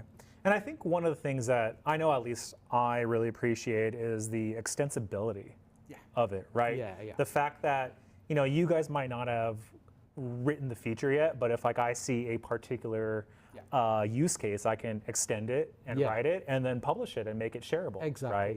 yeah. So I think that's phenomenal. Yeah, that's a big part of Burp, because we have a huge community that create really good extensions, and we've added B checks as well that enable you to create an extension without knowing how to create a Burp extension. So B checks are really cool. But yeah, we have a massive community that develop all sorts of really useful BAPs, and they can find flaws with those BAPs, and yeah, it's really good. Exactly. And dark mode was a great enhancement. Yes, I really so appreciated dark mode. I don't know how anybody can use light mode. It blinds me. Oh, yeah, it's too light. my eyes are not built for that anymore. I have to have dark mode on everything. And it looks cooler, right? Yeah, you're not a hacker if you're not using dark mode. Exactly. Although I might get flamed for that one. What resources or training materials would you recommend for security professionals who really want to learn more about your research areas? Right, yeah, well, there is tons of information out there. For my particular research, I've listed on my DEF CON talk a list of URLs that inspired the research. There's literally tons of blogs out there, but yeah, reading RFCs is really good. Understanding them, trying to create flows by doing manual testing. But yeah, reading the RFC, reading various blog posts. You need a Twitter account and follow the good people on Twitter, because they share really good, useful information.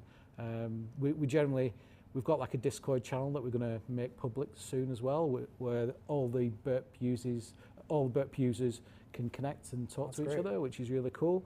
We've released that. I think we've released it now actually. But yeah, that's a great area to go on using Discord. We've also got web security research on Reddit that James curates a list of really good web security research, which is cool. We've also got the top 10 hacking techniques that we do every year, which is really useful, where we collect all the votes from the community and then we curate a list of hacking techniques, and the community votes for the best one. So yeah, we do that sort of stuff. Okay. So you kind of mentioned Twitter or X, whatever the kids are calling it I'm these still days. calling it Twitter. I'm never going to stop, right? Exactly. But how, so I'm sure that's one of the ways, but how do you stay updated with the latest trends and threats in cybersecurity, and how do you incorporate that knowledge into your work? Yeah, that's a good question. So there's a variety of ways I do that. So it's paying attention to other researchers and the research they do, which is pretty obvious, because they do some really cool stuff, and you might use a technique to, like for example, in my talk, I do some CSS exfiltration, and a researcher called Pet Villa and Donut, that's his handle, they created an exfiltration via CSS where you can use like import chaining. And I've used that in my talk to extract a token from a Joomla application CSurf token, which is really cool. But yeah, it's just paying attention to what researchers are doing and then doing your own manual testing. I'm a big fan of fuzzing. I think fuzzing's really cool because like it can answer questions. Like you can ask a question and get an answer, but fuzzing allows you to ask a million questions, and that's really powerful. I've also created like a fuzzing tool called Shazza that does all that, which is really good fun, and I use that quite extensively trying to find flaws in browsers, which I've been quite successful at. Okay. Have you used any AI tools like large language models in helping you with your research, or do you find that maybe they're not quite tuned to our area of expertise yet? I think they are not as powerful as they may seem, but I have definitely used them to help with coding, with fixing errors, with writing, rephrasing a sentence and stuff like that for talks. That's really useful.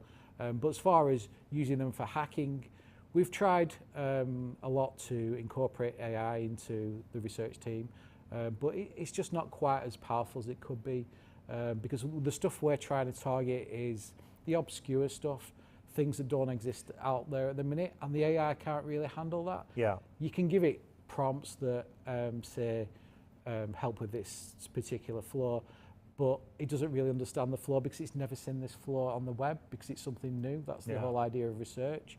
So there is some benefit, but it's not quite there yet as far as being a good hacking assistant. I feel like this is Zach's hot takes session, and I'm probably gonna get flamed for this one as well, but I think like AI, LLMs, they kind of don't quite have that finesse, right? They don't have the human element to get that last little bit of the attack chain, right?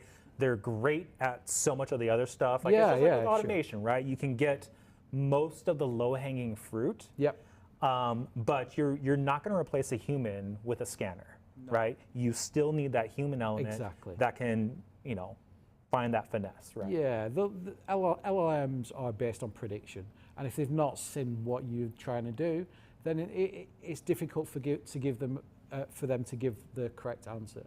So you can prompt them by modifying your prompts and giving them clues on how to create a flaw, but yeah, because they've never seen that flaw, it's hard for them for it to predict what the correct output that you need. Yeah, and I think they're going to get better. Oh, it's sure, just going to take time, and it's still, again, you need that human element as that last little piece to get across the. Yeah, so like in my talk, I do some